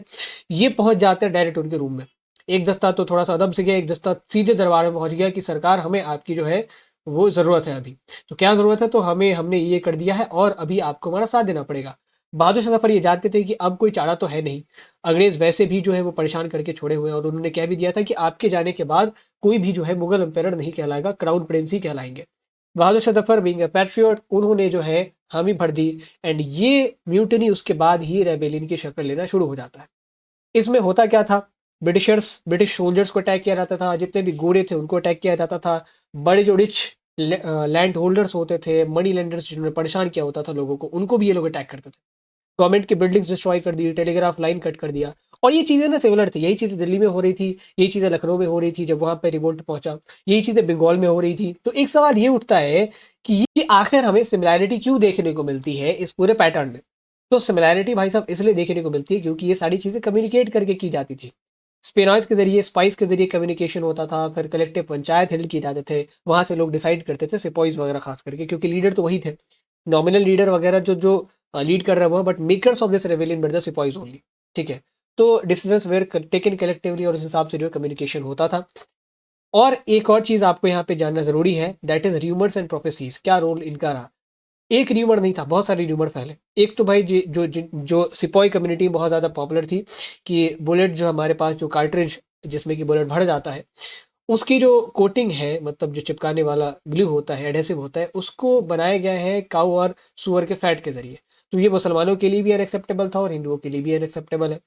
फिर सिविलियंस में एक जो नॉर्मल दिल्ली के लोग थे, उनमें एक ऐसा र्यूमर फैल गया था कि जो यहाँ के बनिए बेचारे ब्रिटिशर्स के इन्फ्लुएंस में आके ऐसा आटा बेच रहे हैं जिसमें गाय और सुअर की हड्डियों का डस्ट मिला हुआ। ठीक है, और एक प्रोफेसी किसी फकीर ने कर दी थी कि 23 जून 1757 को जैसे बंगाल पे काबिज हुए थे, ऐसे ही ठीक 100 साल बाद 23 जून 1857 को ये इंडिया से बाहर फेंक दी जाएगी। तो एक मोटिवेशन भी था कि ठीक है, नहीं, इस फकीर की प्रोफेसी शायद सच हो जाए। और 10 मई को ये जो है जब शुरू हुआ म्यूटनी और फिर ये रेबेलियन में तब्दील होता है, सारे लोग इस डेट का इंतजार कर रहे थे। जून में सफलता भी हालांकि बहुत मिलती है रेबल्स को। और रिमर्स आखिर ऐसे बिलीव क्यों किए जा रहे थे, क्योंकि बेसलेस थे, इनका कोई बेस तो था नहीं, अभी तक सत्यता जो है वो साबित नहीं हो पाई है। सबसे पहला, एक ब्रिटिश एडमिनिस्ट्रेशन और इंडियन पॉपुलेशन के बीच ट्रस्ट डेफिसिट बढ़ गया था। वो 2 कारणों से। एक तो जो ब्रिटिशर्स ने जानबूझ के सोशल रिफॉर्म करने शुरू किए, इससे इंडियंस को लगा कि भाई ये हमारे सामाजिक जीवन में हस्तक्षेप करने की कोशिश कर रहे हैं। और इससे पहले बहुत सारी जो फॉरेन एलियन गवर्नमेंट है वो इंडिया में आई थी। तर्क्स आए थे, शक आए थे, मलिक्स आए थे, यूनानियों ने बहुत दिनों तक पेरिफेरल इलाकों में रूल किया था, लेकिन किसी ने भी सोशल लाइफ में इंटरफेयर करने की कोशिश नहीं की, बट ब्रिटिशर्स करते। तो एक ये, और दूसरा जो मिशनरीज वगैरह थी यूरोप की, उन्होंने एक्सटेंसिव प्रचार करना शुरू कर दिया था जब से ब्रिटिशर्स ने इस पूरे सब कॉन्टिनेंट का टेक ओवर किया था तब से। तो इंडियन पॉपुलेशन को ये लग रहा था कि ये हमारा धर्म भ्रष्ट करने के लिए है, और इसीलिए सारे र्यूमर अगर आप देखोगे तो कहीं ना कहीं रिलीजन से जुड़े हुए हैं। अब इसमें अगर कुछ लीडर्स की बात करें, तो यहाँ दिल्ली से बहादुर शाह जफर नॉमिनली पूरे इस रिवोल्ट के ही लीडर बहादुर शाह जफर माने जाते हैं। दिल्ली से हालांकि इनके कमांडर थे बख्त खान, वो बहुत पावरफुल थे, वो लड़ रहे थे, ट्रेंड मिलिट्री जनरल। उसके बाद आपके कानपुर से नाना साहब हैं, इनके साथ तांत्या टोपे भी थे। झांसी से रानी लक्ष्मीबाई है, अवध से बेगम हजरत महल है, और उनका जो लड़का ब्रजेश कदर है वो है, और आरा से हमारे कुंवर सिंह है। तो ये आपके 5-6 कुछ मेजर लीडर हो जाते हैं, और इनके आप जगह याद रखेंगे कि कहाँ से ये रिवोल्ट को लीड कर रहे थे। इसके बाद आगे बढ़ते ये समझने की कोशिश करते हैं कि आखिर ये रिवोल्ट हुआ क्यों। एक तो हमने देख लिया कि भाई र्यूमर्स वगैरह फैल रहे थे, वो तो ठीक है, बट क्या र्यूमर के कारण इतना जन आक्रोश लोगों में भर जाएगा कि सिपोइस के साथ तहसीलदार भी जुड़ जाएंगे, तालुकदार भी जुड़ जाएंगे, गवैये भी जुड़ जाएंगे, म्यूजिशियंस भी जुड़ जाएंगे, रसोइये भी जुड़ जाएंगे। तो इसके मल्टीपल रीजन है। पहला कि economic cows, drain of wealth, India से सामान लूट के जो है क्योंकि इंडिया में डेलिबरेटली हैंडीक्राफ्ट इंडस्ट्री खत्म कर दी गई, और इंडिया को एक रॉ मटेरियल का एक्सपोर्टर बना के रख दिया गया। यहाँ से रॉ मटेरियल जाते थे और यूरोप से फिनिश्ड गुड्स जो है वो बन के यहाँ आते थे। तो एक ड्रेन ऑफ वेल्थ होता था, यहाँ से हम लोग जो बेच रहे हैं वो कम दाम का है, और वहां से जो हमारे यहाँ आ रहा है वो ज्यादा दाम का है, तो हमारे यहाँ से बुलियस उधर जाते थे। एक ये हैंडीक्राफ्ट इंडस्ट्री का डेलिबरेट डिस्ट्रक्शन, लैंड रेवेन्यू दोनों तरफ आई था, अवध में भी, बंगाल में भी, बॉम्बे दक्कन में भी, हालांकि साउथ में तो इसका ज्यादा इम्पैक्ट नहीं पड़ता है। सोशल, ये तो इकोनॉमिक काउस हो गया। सोशल काउस, जो रिफॉर्म्स इन्होंने लाने की कोशिश की, वो वेस्टर्न एजुकेशन को इम्प्लीमेंट करना चाहा, ये भी लोगों को बहुत एक इसको भी लोग बर्दाश्त नहीं कर पाते हैं। ये भी इन्फिल्ट्रेशन की तरह लगा कि भाई हमारे कल्चर में ज़बरदस्ती का जो है हस्तक्षेप करने की कोशिश कर रहे हैं। उसके बाद किंगडम्स को एनेक्स किया अपने तरीके से, मनमर्जी से, चाहे अवध की बात करें, झांसी को भी करना चाह रहे थे। तो एक ये था, और तीसरा मिलिट्री काउस, इसमें सिपोइज में अनरेस्ट था, रिवर्स को लेकर तो था ही, इसके अलावा सिपोइज के साथ डिस्क्रिमिनेशन भी बहुत होता था, ठीक है। और इंडियन बहुत सारे लोग जो है ब्रिटिश आर्मी में काम करते थे, उनसे ज़्यादा लोग हमारे ही थे। और चौथा तो रिलीजियस काउस जो है ही है, क्रिश्चियनिटी का प्रोपोगेशन हो रहा था, फोर्स्ड कन्वर्जन हो रहा था, तो इन सब की वजह से एक जन आक्रोश था, जिससे ये जो म्यूटनी है वो तुरंत में ही रेबेलियन में तब्दील हो गया। अब आगे बढ़ते ये समझते हैं कि इस रेबेलियन का जो एपिक सेंटर था, epic centre that was Awadh, इस अवध में ये रिवोल्ट इतना इंटेंस क्यों था, वो समझने की कोशिश कर लेते हैं। सबसे पहले बात करते हैं अवध को इन्होंने लूटना कब से शुरू किया। 1801 में सब्सिडी रियलाइज एक पॉलिसी लॉन्च की थी। सब्सिडी रियलाइज पॉलिसी इजाद किया है वेलेस्ली ने, ठीक है। और 1801 में उस पॉलिसी के अंतर्गत अवध से भी जो है इस पॉलिसी पे सिग्नेचर करवा लिया गया, उनसे भी सब्सिडी रियलाइज साइन करवा लिया गया। अब वो भी जो है एक तरीके से अलाई हो चुके हैं। इसमें प्रोविजंस ऐसे ऐसे थे कि जो भी स्टेट ब्रिटिशर्स के साथ सब्सिडी रियलाइज पे समझौता करता था, उनको ब्रिटिशर्स कहते थे कि आपको हम एक्सटर्नल और इंटरनल थ्रेट से बचा लेंगे। कोई बाहर का रूलर अटैक करेगा, हम आपके सामने रहेंगे। आपकी अंदर की आवाम अगर कल को बगावत करेगी तो भी हम आपके साथ खड़े रहेंगे, ठीक है। और इसके लिए आपको हमारी आर्मी को अपनी कंटिजेंट में जगह देनी पड़ेगी। एक स्टेशन बना के दे, स्टेशन मतलब एक पूरी बटालियन कैंट बना के दे, और वहां पे हमारी आर्मी को स्टोर करेंगे, और उनका खर्चा वगैरह सब आपके पैसे से आएगा। इसके अलावा चूंकि आपका एक्सटर्नल और इंटरनल मैटर हम देख रहे हैं, तो हमें ये भी अधिकार होना चाहिए कि आप किन से संबंध रख रहे हैं वो पता चल सके, ओके। तो आपके हमारे एक दूत रहेगा, एमिसरी रहेगा, रेसिडेंट जिसको कहा गया, और इस रेसिडेंट का ये काम है कि आप किसी से भी फॉरेन रिलेशन इस रेसिडेंट से पूछे बिना नहीं बना सकते। तो एक तरीके से इस सब्सिडी रिलायंस की पॉलिसी ने जो भी स्टेट इसको साइन करता था उसको अपंग कर दिया। अब राजा को अगर एक्सटर्नल थ्रेट की चिंता ही नहीं है, इंटरनल थ्रेट की चिंता ही नहीं है, तो वो तो अब वही अय्याशों में डूबा रहेगा। और इसकी वजह से क्या होता था, उनके पूरे राज्य पे कंट्रोल हो जाता था ब्रिटिश आर्मी का। तो इसकी वजह से अवध के जो रूलर थे धीरे धीरे नकारे होते गए। और वाजिद अली शाह के बारे में तो बताया जाता है कि बिल्कुल ही मिलिट्री का सेंस नहीं था, बहुत ज़्यादा इनकी जो है मोटाई हो गई थी, क्योंकि खाना ही खाते थे और नाच गाना सुनते रहते थे। हालांकि ये लखनऊ का कल्चर था, और इसको जिंदा इन्होंने ही रखा जो लखनवी अंदाज है। और ये चीज़ डलहौजी को बुरी लगी। डलहौजी का कोई एक बहाना चाहिए था कि भाई हमें इसे इसे एनेक्स करना है, तो इसने बहाना ये दिया कि भाई अवध जो है बहुत सी क्रूशियल जगह पे है। अवध से हम जितने भी अटैक होते हैं बंगाल में उसको रेजिस्ट करते हैं, चाहे वो पठानों का अटैक हो, चाहे वो सिखों का अटैक हो, चाहे मराठों का अटैक हो। तो अगर अवध ही हमारे हाथ से चला जाएगा तो हम बंगाल को कैसे बचाएंगे, इसलिए अवध में एक स्ट्रांग हुकूमत रहनी जरूरी है। That's why on the basis of this governance Dalhousie ने 1856 में अवध को एनेक्स कर लिया। नवाब को कहा कि आप जो भी नाचना गाना है मुर्शिदाबाद में जाके करिए, आपके सारे कोर्ट और कल्चर का हम रिजोल्यूशन कर देंगे, और जो भी आपके यहाँ ऐसे लोग एम्प्लॉयड थे उन सबको झटके में अनएम्प्लॉयड कर दिया। तो अब ये लोग भी जो है वो अनएम्प्लॉयड हो गए। अब ये लोग भी जो है सड़कों पे आके प्रोटेस्ट करने लग गए। एक तरफ तो अवध की रॉयल्टी वो बिखर गई है, उसके पास रीजन है इस रिवोल्ट में पार्टिसिपेट करने का। दूसरी तरफ जो ये सिविलियंस जिनकी रोजी रोटी चलती थी इन कॉन्सर्ट से और अवध के कोर्ट से, अब वो भी बेचारे रोड पे आ चुके हैं। और अवध के अवाम की वाजिद अली शाह से बहुत मोहब्बत थी, ठीक, क्योंकि अमन पसंद राजा थे, लोगों की बात सुना करते थे। तो वो जो अवाम है वो भी जब देखा कि भाई हमारे राजा को कलकत्ता भेज दिया है, वहां से मुर्शिदाबाद भेज दिया है, हमारे राजा जो अपने पैर पे चल के कहीं जाते नहीं थे, उनको मुर्शिदाबाद कलकत्ता ये दौड़ा रहे हैं, तो बहुत बुरा लगा। तो इससे सिविलियंस बहुत भारी मात्रा में अवध के जुड़ गए रिवोल्ट में। सिविलियंस के अलावा तालुकदार और पीजेंट भी जुड़ते हैं। क्यों? क्योंकि एक सबड़ी सेटलमेंट ला गया 1856 में। ये जहां भी जाते थे वहां पे सेटलमेंट करने की कोशिश करते थे, लैंड रेवेन्यू बढ़ाए उस लिए। तो इन्होंने देखा था कि अवध में भी जो तालुकदार बहुत सारे, तालुक मतलब जमीन, तालुकदार मतलब जो भी तालुक होल्ड करता है वो। तो उन्होंने देखा कि भाई जिस तरीके से जमींदारों ने हमें ठगा है बंगाल में, ऐसे ही तालुकदार यहाँ पे अवध में ठग रहे थे वाजिद अली शाह को। सबसे पहले तालुकदारों को हटाओ। तो तालुकदारों को कहा गया कि आपको अपनी जमीनों से और ट्रूप से हम छुटकारा दे देंगे, आप नॉर्मल आदमी की तरह रहिए। तो बहुत सारे तालुकदारों को अपनी जमीनें गंवानी पड़ी, ट्रूप्स गंवाने पड़े, किले खाली करने पड़े। इसका इसका इसका रिएक्शन ये हुआ कि उन्होंने कहा पीजेंट से जाके, ब्रिटिशर्स ने, कि अब तालुकदारों को हमने हटा दिया है, बीच में कोई इंटरमीडिएट नहीं है, अब आप हमें डायरेक्ट पैसा देंगे, डायरेक्ट लगान देंगे, ठीक है, कोई इंटरमीडिएट बीच में पैसा खाने के लिए नहीं है। पीजेंट के लिए हो सकता है खुशी की बात हो, बट वो समझते थे इस चीज़ की अहमियत कि अगर हमारे बीच में तालुकदार नहीं रहेंगे तो कितना दिक्कत होगा। दिक्कत ये होगा कि अगर किसी साल लगान नहीं हुआ तो तालुकदार को कह के हम लोग लगान कम तो करवा पाते थे या पोस्टपोन करवा पाते थे। अब तो कुछ भी ऐसा नहीं होगा। तो जो हाल में बॉम्बे दक्कन के पीजेंट थे रेतवाड़ी सेटलमेंट के बाद, उसी हाल में अवध के पीजेंट हो जाते हैं सबड़ी सेटलमेंट के बाद। तो एक तरफ तालुकदारों की भी जमीनें छीन ली गई है, ऊपर से पीजेंट भी बेचारे जो है गार्डियनलेस हो चुके हैं। तो ये दोनों भी जो है अवध के रिवोल्ट में पार्टिसिपेट करते हैं। और अवध से बहुत सारे सिपाहीज बंगाल कैंटोनमेंट में काम कर रहे होते हैं। तो बंगाल रेजिमेंट के जो बहुत सारे सिपाहीज होते हैं, उन्होंने देखा कि भाई हमारे बाप दादाओं को इतनी दिक्कत झेली पड़ रही है और हम यहाँ पे इनका डिस्क्रिमिनेशन झेलते हैं, इनकी गाली गलौज झेलते हैं, और ऊपर से इन्होंने अब हमारे रिलीजन पे भी बाढ़ करना शुरू कर दिया है। तो अब वहां से भी वो बगावत करके अवध में आके लड़ने लग गए। तो अवध में एक तरफ रॉयल्टी अब लड़ रही है, एलीट क्लास जो शाही घराना है वो, दूसरी तरफ सिविलियंस लड़ रहे हैं जो वाजिद अली शाह के यहाँ काम करते थे, उनसे मोहब्बत रखते थे, तीसरी तरफ तालुकदार से लड़ रहे हैं, चौथी तरफ पीजेंट्स लड़ रहे हैं, और पांचवी तरफ अवध के सिपाहीज लड़ रहे हैं जो अलग अलग कैंटोनमेंट में काम करते थे। वो सब खड़ा गए और अब अवध में जो लड़ाई है वो बहुत भीषण हो गई।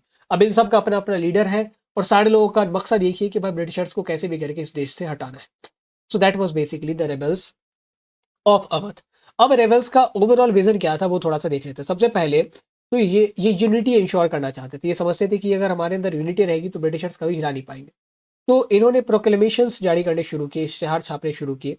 उसमें ये राम और मोहम्मद दोनों का जिक्र करते थे कि हमें राम और मोहम्मद, हनुमान और मोहम्मद दोनों के स्टैंडर्ड के अनुसार लड़ना चाहिए। दोनों जिस तरीके से अपने धर्म को बचाने के लिए लड़े हैं, ठीक है, उसी तरीके से हमें पुरुषार्थ का एग्जाम्पल देते हुए, मेस्कुलिनिटी का एग्जाम्पल देते हुए हमें लड़ना चाहिए। So they always appealed for the Hindu-Muslim unity. Proclamation attracted various group of people to participate in the revolt. And proclamation हमेशा जो है ज़्यादातर बहादुर शाह जफर के नाम पे छापे जाते थे क्योंकि उनको नॉन मुस्लिम आवाम भी बहुत चाहती थी। और इस रेबल्स के प्रोक्लेमेशन में ये कहा जाता था कि जब ये राज हम लोग हटाएंगे ब्रिटिशर्स का, उसके बाद ऐसा राज कायम करेंगे जिसमें वापस पुराने ज़माने की यूनिटी होगी, जैसा मुगल इंडिया के दौरान नॉन मुस्लिम और मुस्लिम की भी जो यूनिटी थी वैसी ही होगी। अंग्रेजों ने सारा बेड़ा गर्क कर दिया, but we are going to sort it out. उसके बाद आपके इन लोगों ने क्या किया, रेबल्स ने क्या किया, और लोगों को अपने अंदर जोड़ने के लिए हर उस सिंबल ऑफ ऑपरेशन को अटैक करना शुरू किया जिससे लोगों को दिक्कत होती थी। जैसे मनी लैंडर्स हो गए, उनको मारा, अकाउंट बुक्स चढ़ा दिए, जो बड़े बड़े दुकानदार होते थे, बनिया महाजन जो परेशान करते थे लोगों को, उनको मारा पीटा, उनके दुकान को, घरों को जला दिया। इससे क्या हुआ कि जो कॉमन आवाम जिनको उन लोगों ने परेशान किया हुआ था वो भी इस रिवोल्ट में जुड़ने लगे, ठीक है।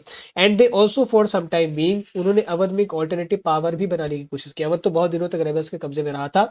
उन्होंने वहाँ पे एडमिनिस्ट्रेटिव अपॉइंटमेंट्स किए। बहुत सारे लोग जो ब्रिटिश एडमिनिस्ट्रेशन में काम करते थे, बहुत सारे इंडियंस, उनको ये रेबल्स बराबर पत्र लिखा करते थे कि आप वहाँ क्यों काम कर रहे हैं, आप हमारे साथ काम करिए आके, उतनी तनख्वाह देंगे और आगे चल के जो है आपको बहुत प्रमोशन मिलेगा और आप अपने देश के लिए काम कर रहे होंगे। तो एक तरीके का ऑल्टरनेटिव पावर भी हम देखते हैं कि उन्होंने बनाने की कोशिश की, alternative system of administration in the Awadh. But ये ज़्यादा दिनों तक चल नहीं पाया। जब तक ब्रिटिश रीइंफोर्समेंट नहीं आई थी तभी तक चल पाया। एक बार रीइंफोर्समेंट आती है और एक तरफ से खेमा आता है लाहौर से और दूसरी तरफ से आपका दिल्ली से, और फिर जो है रेबल्स बेचारे कमज़ोर पड़ जाते हैं। हालांकि बड़ी बहादुरी से लड़ते थे, लेकिन क्योंकि बात है रीइंफोर्समेंट की, टेक्नोलॉजी की, तो उसके सामने तो घुटने टेकने ही पड़ेंगे। उसके बाद जो रिप्रेशन की बात करते हैं, कैसे इस रिवोल्ट को रिप्रेस किया गया, तो 3 तरीके अपनाए गए। सबसे पहले तो लीगल एक्शन लिया गया, मार्शल लॉ लगा दिया गया, और मिलिट्री को ही नहीं बल्कि हर उस ब्रिटेन के नागरिक को, जो मिलिट्री का है या नहीं है फ़र्क नहीं पड़ता, उसको ये अधिकार दिया गया कि आपको जो भी बंदा सस्पेक्ट लगता है, रेबेल की बात छोड़िए, सस्पेक्ट जिस पे आपको नज़र है, शक है, उसको आप मार सकते हैं, पनिश कर सकते हैं। We are not going to question you. Military action ऐसा लिया गया, अगर आप मैप पे देखेंगे तो अवध और दिल्ली ना गंगा यमुना के दुआ में पड़ता है। एक तरफ कलकत्ता से आर्मी चली, दूसरी तरफ लाहौर से आर्मी चली। इस तरफ से अवध कैप्चर किया गया, इस तरफ से दिल्ली कैप्चर किया गया। दिल्ली में तो जो है ज़्यादा दिनों तक लड़ाई नहीं हुई, दिल्ली जल्दी जो है कंट्रोल में आ गया, बट अवध में बहुत दिनों तक लड़ाई हुई, ठीक है। और सबसे आखिरी में अवध ही कंट्रोल में आया था बड़ी परेशानी से। और इसको लेके बहुत पेंटिंग भी बनाई गई है कि कैसे लखनऊ को हमने छुड़ाया है, वहाँ के जो ब्रिटिश ऑफिशियल्स थे इनको कैद करके रखा हुआ था रेबल्स ने, उसको उनसे उनको बचाया है। तो एक तो मिलिट्री एक्शन हो गया, एक लीगल एक्शन हो गया, और तीसरा डिप्लोमेसी। वो सारे ताल्लुकदार जिनकी ज़मीनें छीन ली गई थी उनको उन्होंने प्रपोजल दिया कि अगर तुम इस रिवोल्ट से अपना पैर वापस खींच लेते हो तो हम तुम्हें तुम्हारी ज़मीनें भी देंगे, उससे बढ़ा के भी ज़मीनें देंगे, और बहुत पोस्ट देंगे, ओहदा वगैरह हम अपने एडमिनिस्ट्रेशन में तुम्हें देंगे। तो कुछ जो है वो तो आ गए इस चकमे में, और जो नहीं आए तो वो शहीद हो गए मिट्टी के अंदर। That was basically how this revolt was suppressed. अब बात करते हैं कि इस रिवोल्ट का पोर्ट्रेयल कैसे हुआ इन द नेशनलिस्ट मीडिया और इन द ब्रिटिश मीडिया। सबसे पहले इन्होंने क्या कहा, क्योंकि ये तो बहुत ब्रूटली सप्रेस कर रहे थे इस रिवोल्ट को, तो ये चीज़ें जब लंदन पहुंचती, इंग्लैंड पहुंचती, तो हो सकता है इन्हें क्रिटिसाइज करा जाता। इसलिए इन्होंने रेबल्स की ना नेगेटिव इमेज बना दी, ऐसी ऐसी तस्वीरें बना के लंदन के न्यूज़पेपर में छापा। कहा कि भाई दिखाया गया कि एक कमरा है जिसमें यूरोपियन महिला और बच्चे जो हैं वो डर के मारे कांप के छुपे हुए हैं, और वहां से रेबल्स आते हैं और इनको मारते हैं, इनके साथ गलत काम करते हैं। सो अटैक ऑन वुमेन, पहले दिखाया कि रेबल्स जो है महिलाओं पर अटैक करते हैं। Rebels are portrayed as one of the people who attack the women, और इसको लेके पेंटिंग पे बनाएगी इन मेमोरियम करके, जो आपकी किताब में है, उसमें वही कमरा है और बच्चे और महिलाएं डरी हुई है और रेबल्स आके उनको अटैक करते हैं। फिर कहा गया, एक पेंटिंग बनाई गई जिसमें, और अब तो है जो जनता है यूरोप की, ब्रिटेन की खास करके, वो तो अब आक्रोशित हो चुकी है कि कैसे ही हमारी बहन बेटियों के साथ ऐसा कर सकते हैं। तो जब लखनऊ को छुड़ाया गया, लखनऊ को रेबल्स से वापस रिकवर किया गया, तो उसकी पेंटिंग बनाई गई, उसके जो मिलिट्री जनरल थे उनको सेलिब्रेट किया गया, हीरो बना दिया गया। और उसके बाद जब पूरी तरीके से सिचुएशन कंट्रोल में आ गया था और एक एक करके जब सजा दे रहे थे, तो उसको भी वो अपने न्यूज़पेपर में छापते थे। अफगानिस्तान के पेशावर के ग्राउंड में इन्होंने तोपों में टांग टांग के जो है अ, हमारे लोगों को शहीद किया, फांसियों पे चढ़ाया, एक एक बार में 100 लोगों को फांसियों पे चढ़ाते थे। और इन सब चीज़ों को जब यूरोपियन मीडिया में छापा जाता था तो लोग सेलिब्रेट करते थे, कहते थे कि बहुत अच्छा काम हुआ है, ठीक है, यही डिजर्व करते हैं। सो that was basically how this revolt was portrayed in the British media. इसके बाद नेशनलिस्ट व्यू की बात करें तो उस ज़माने में ज़्यादा तो इंडियन प्रेस नहीं था, बट बाद में आज़ादी के बाद बहुत सारी चीज़ें बनी हैं। जैसे खास करके जो इस पूरे रिवोल्ट के लीडर्स थे, नाना साहब की बात करें, रानी लक्ष्मीबाई की बात करें, बहादुर शाह जफर की बात करें, इन सबको बहुत ग्लोरीफाई किया गया। इसमें भी खास करके रानी लक्ष्मीबाई के ऊपर तो बहुत कॉन्टेंट्स बने हैं। फिल्म में भी बात करें उसमें भी बने हैं, कविता एक लिखी थी सुभद्रा कुमारी चौहान ने, खूब लड़ी मर्दानी वो तो झांसी वाली रानी थी, तो वो बहुत फेमस हुआ था। And later movies based on the leaders were also made. एंड बाद में जब 1857 की क्रांति खत्म होती है, नेशनलिस्ट मूवमेंट का वेव आता है, तो ये एक इंस्पिरेशन की तरह बन गया, कैसे हमने ब्रिटिश सरकार को, ब्रिटिश सत्ता को झकझोर दिया था, शेक कर दिया था फ्रॉम द कोर। तो ये एक इंस्पिरेशन की तरह नेशनलिस्ट मूवमेंट में जो फ्रीडम फाइटर्स थे, खास करके जो हड़प दल के, वो इसको लेते हैं। So that's all in this chapter. इस चैप्टर में हमने 1857 की क्रांति का पूरा इतिहास देखा। अब आगे बढ़ेंगे, अगले चैप्टर में हम लोग राष्ट्रवादी आंदोलन देखेंगे, देखेंगे कि कैसे साउथ अफ्रीका से एक बैरिस्टर आते हैं एंड उन्होंने बिना हथियार के ब्रिटिशर्स को घुटनों पे ला खड़ा किया। अब आगे बढ़ते हैं, चैप्टर 13 शुरू करते। होप कि आपने चैप्टर 11 पूरी, चैप्टर 13 नहीं है ये, चैप्टर 11 हो गया ये। अब आगे बढ़ते हैं, शुरू करते हैं चैप्टर 11 को। होप कि चैप्टर 10 का सारा कॉन्सेप्ट आपके दिमाग में आ गया होगा।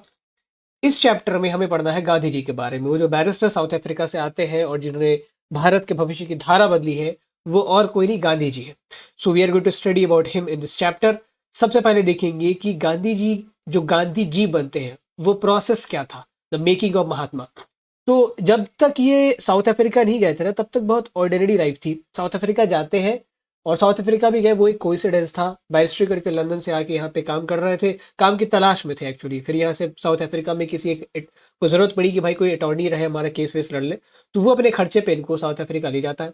वहाँ पे इन्होंने देखा कि भाई यहाँ पे नॉट ओनली इंडियंस, जितने भी ऐसे ब्लैक्स हैं, इंक्लूडिंग जो ब्राउन लोग हैं, उनके साथ बहुत रेसियल व्यवहार होता था।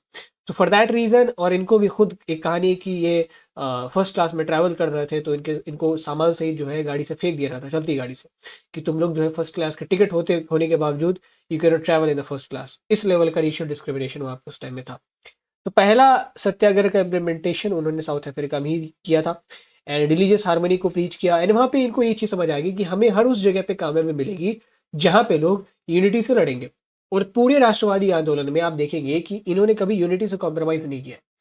उसके बाद 1915 में वापस आते हैं, 1893 के करीब वो जाते हैं साउथ अफ्रीका, और ये उनका 22-23 सालों का प्रवास रहा। इंडिया जब वापस आए तो इंडिया पूरी तरीके से बदल चुका था। किस तरीके से चेंजेस आए उसको अगले स्लाइड में देखेंगे। सबसे पहला जो इन्हें पब्लिक को अटेंड करने का मौका मिला वो मिला बीएचयू के इनॉग्रेशन में 1916 में। ये बुलाए गए थे क्योंकि इन्होंने साउथ अफ्रीका में अच्छा काम किया था, तो इनको बुलाया गया। इनको सबसे आखिरी में स्पीच के लिए भी माइक थमा दी गई। इन्होंने वहाँ पे देखा कि बीएचयू जैसे नेशनलिस्ट यूनिवर्सिटी का इनॉग्रेशन है और कोई गरीब यहाँ पे नहीं बैठा, सारे प्रिंसली स्टेट के लोग हैं, बड़े बड़े लॉयर्स हैं, बिजनेसमैन हैं, कांग्रेस के लीडर्स हैं। तो इन्होंने कहा कि हम ऐसी यूनिवर्सिटी बना रहे हैं जिससे भारत देश के जो गरीब बच्चे हैं, जो आम नागरिक हैं, उनके बच्चे पढ़ेंगे। और यहाँ पे वही नहीं है, उन्हीं का रिप्रेजेंटेशन नहीं है। तो इतने दिनों से जो कांग्रेस अभी तक नेशनलिज्म कर रही थी वो एक एलीट फिनोमिनन था। उसमें केवल बड़े वकीलों की बात होती थी, डॉक्टर्स की बात होती थी, बिजनेसमैन की बात होती थी। गरीब तबके को आपने हमेशा के लिए आइसोलेट करके छोड़ दिया है, और जो कि तादाद में सबसे ज्यादा है। So he appealed the Congress leadership to include poor and the depressed classes, जो दलित है, जो महिलाएं हैं, कि आपको इनको इंडियन नेशनलिज्म में लेके चलना पड़ेगा। तभी जो है ये इतना व्यापक हो पाएगा कि हम लोग ब्रिटिशर्स को कुछ प्रेशराइज कर सके। सो that was his first vocal appeal. उसके बाद हम देखते हैं कि इस 1890 से 1915 के बीच इंडिया में हुआ क्या। सबसे पहले 1905 में बंगाल को बांट दिया गया ऑन द रिलीजियस लाइंस। एक वेस्ट बंगाल और एक ईस्ट बंगाल बन जाता है। इससे बहुत बवाल क्रिएट हुआ और इसके रिटेलिएशन में होता है स्वदेशी मूवमेंट। क्योंकि बंगाल के जो इंटेलेक्चुअल्स थे उन्होंने ये जान लिया था कि भाई अंग्रेजों को अगर हमें हटाना है तो सबसे पहले उनके ऊपर जो हमारी इकोनॉमिक डिपेंडेंसी है, जो फॉरेन गुड्स हम लोग यूज करते हैं, उनको हटाना पड़ेगा। तो स्वदेशी मूवमेंट वही था कि हम अब से देशी चीजों का उपभोग करेंगे, कंजम्पशन करेंगे। सो फॉरेन गुड्स में डिस्ट्रॉयड, कपड़े वगैरह जलाए गए, जो भी सामान थे उनको जलाया गया, और खादी जो है, जो देसी चीजें थी, उनको प्रमोट किया गया। और इसी बीच सूरत स्प्लिट भी हुआ था। हालांकि इसका डायरेक्ट चर्चा तो आपके उसमें नहीं है, किताब में नहीं है, बट मैं बता देता हूँ कि कांग्रेस धीरे धीरे बढ़ती जाती है। 1885 में कांग्रेस बनी है और धीरे धीरे कांग्रेस में दो गुट आ जाते हैं, एक मॉडरेट्स और एक एक्सट्रीमिस्ट। मॉडरेट्स मतलब ऐसे लोग जो बातचीत, डायलॉग्स के जरिए, नेगोशिएशन के जरिए आगे बढ़ना चाहते थे, और एक्सट्रीमिस्ट जो रिवोल्ट की बात करते थे, प्रोटेस्ट की बात करते थे, एग्रेसिव मेजर्स की बात करते थे। तो उन्हीं एक्सट्रीमिस्ट में तीन लीडर थे, लाल बाल पाल, जिनका आपके किताब में जिक्र है। लाल मतलब लाला लाजपत राय, बाल मतलब बाल गंगाधर तिलक, और पाल मतलब विपिन चंद्र पाल, कांग्रेस से, बंगाल से। तो इन लाल बाल पाल की तिकड़ी बहुत फेमस थी एक्सट्रीमिस्ट तबके में कांग्रेस के। इससे ये पता चलता है कि कांग्रेस की जो रीच है उस समय तक लगभग बहुत इलाकों तक पहुंच गई थी। महाराष्ट्र, वेस्ट इंडिया, लाजपत राय पंजाब से है, नॉर्थ इंडिया, और ईस्ट इंडिया से हमारे विपिन चंद्र पाल आते हैं। तो इस बीच एक ये भी डेवलपमेंट हुआ कि कांग्रेस भी अपने ब्रांचेस बहुत जगहों तक उन्होंने भी अपनी रीच बढ़ा ली थी। So that was the changes in India between 1890 to 1950। अब इन्होंने जो भौकाल दिया था बीएचयू के इनॉग्रेशन पे, इनको साबित करने का मौका मिल जाता है 1917 में। चंपारण के किसान थे राजकुमार शुक्ला, इनसे मिलने आते हैं 1916 में। शायद लखनऊ में अधिवेशन हो रहा था, इफ आई एम नॉट। तो उस अधिवेशन में आते हैं, उन्होंने कहा कि सर, हमने आपकी स्पीच सुनी थी बीएचयू के इनॉग्रेशन में और हम लोग बहुत पीड़ित हैं, हमें तीन काठिया सिस्टम के कारण जो है बड़ा सफर करना पड़ता है। तो कहा, तीन काठिया सिस्टम क्या है? उन्होंने कहा कि भाई, तुम्हारी अगर 20 कट्ठे की जमीन है तो उस पर 3 कट्ठे, मतलब तुम्हारी अगर 1 बीघे की जमीन है, 1 बीघा में 20 कट्ठा होता है, उसमें 3 कट्ठा तुम्हें नील की खेती करनी पड़ेगी। ये ब्रिटिशर्स का हुक्म है। और नील की खेती करने से एक तो कमर्शियल क्रॉप है, तो फायदा उन्हें ज्यादा होता, हमें नहीं होता, सारा पैसा वो ले लेते हैं। और दूसरा नुकसान ये है कि नील की खेती करने के 4-5 साल बाद अगर लगातार आप करते हो तो इसके साथ जो फर्टिलिटी है लैंड की वो भी चली जाती है।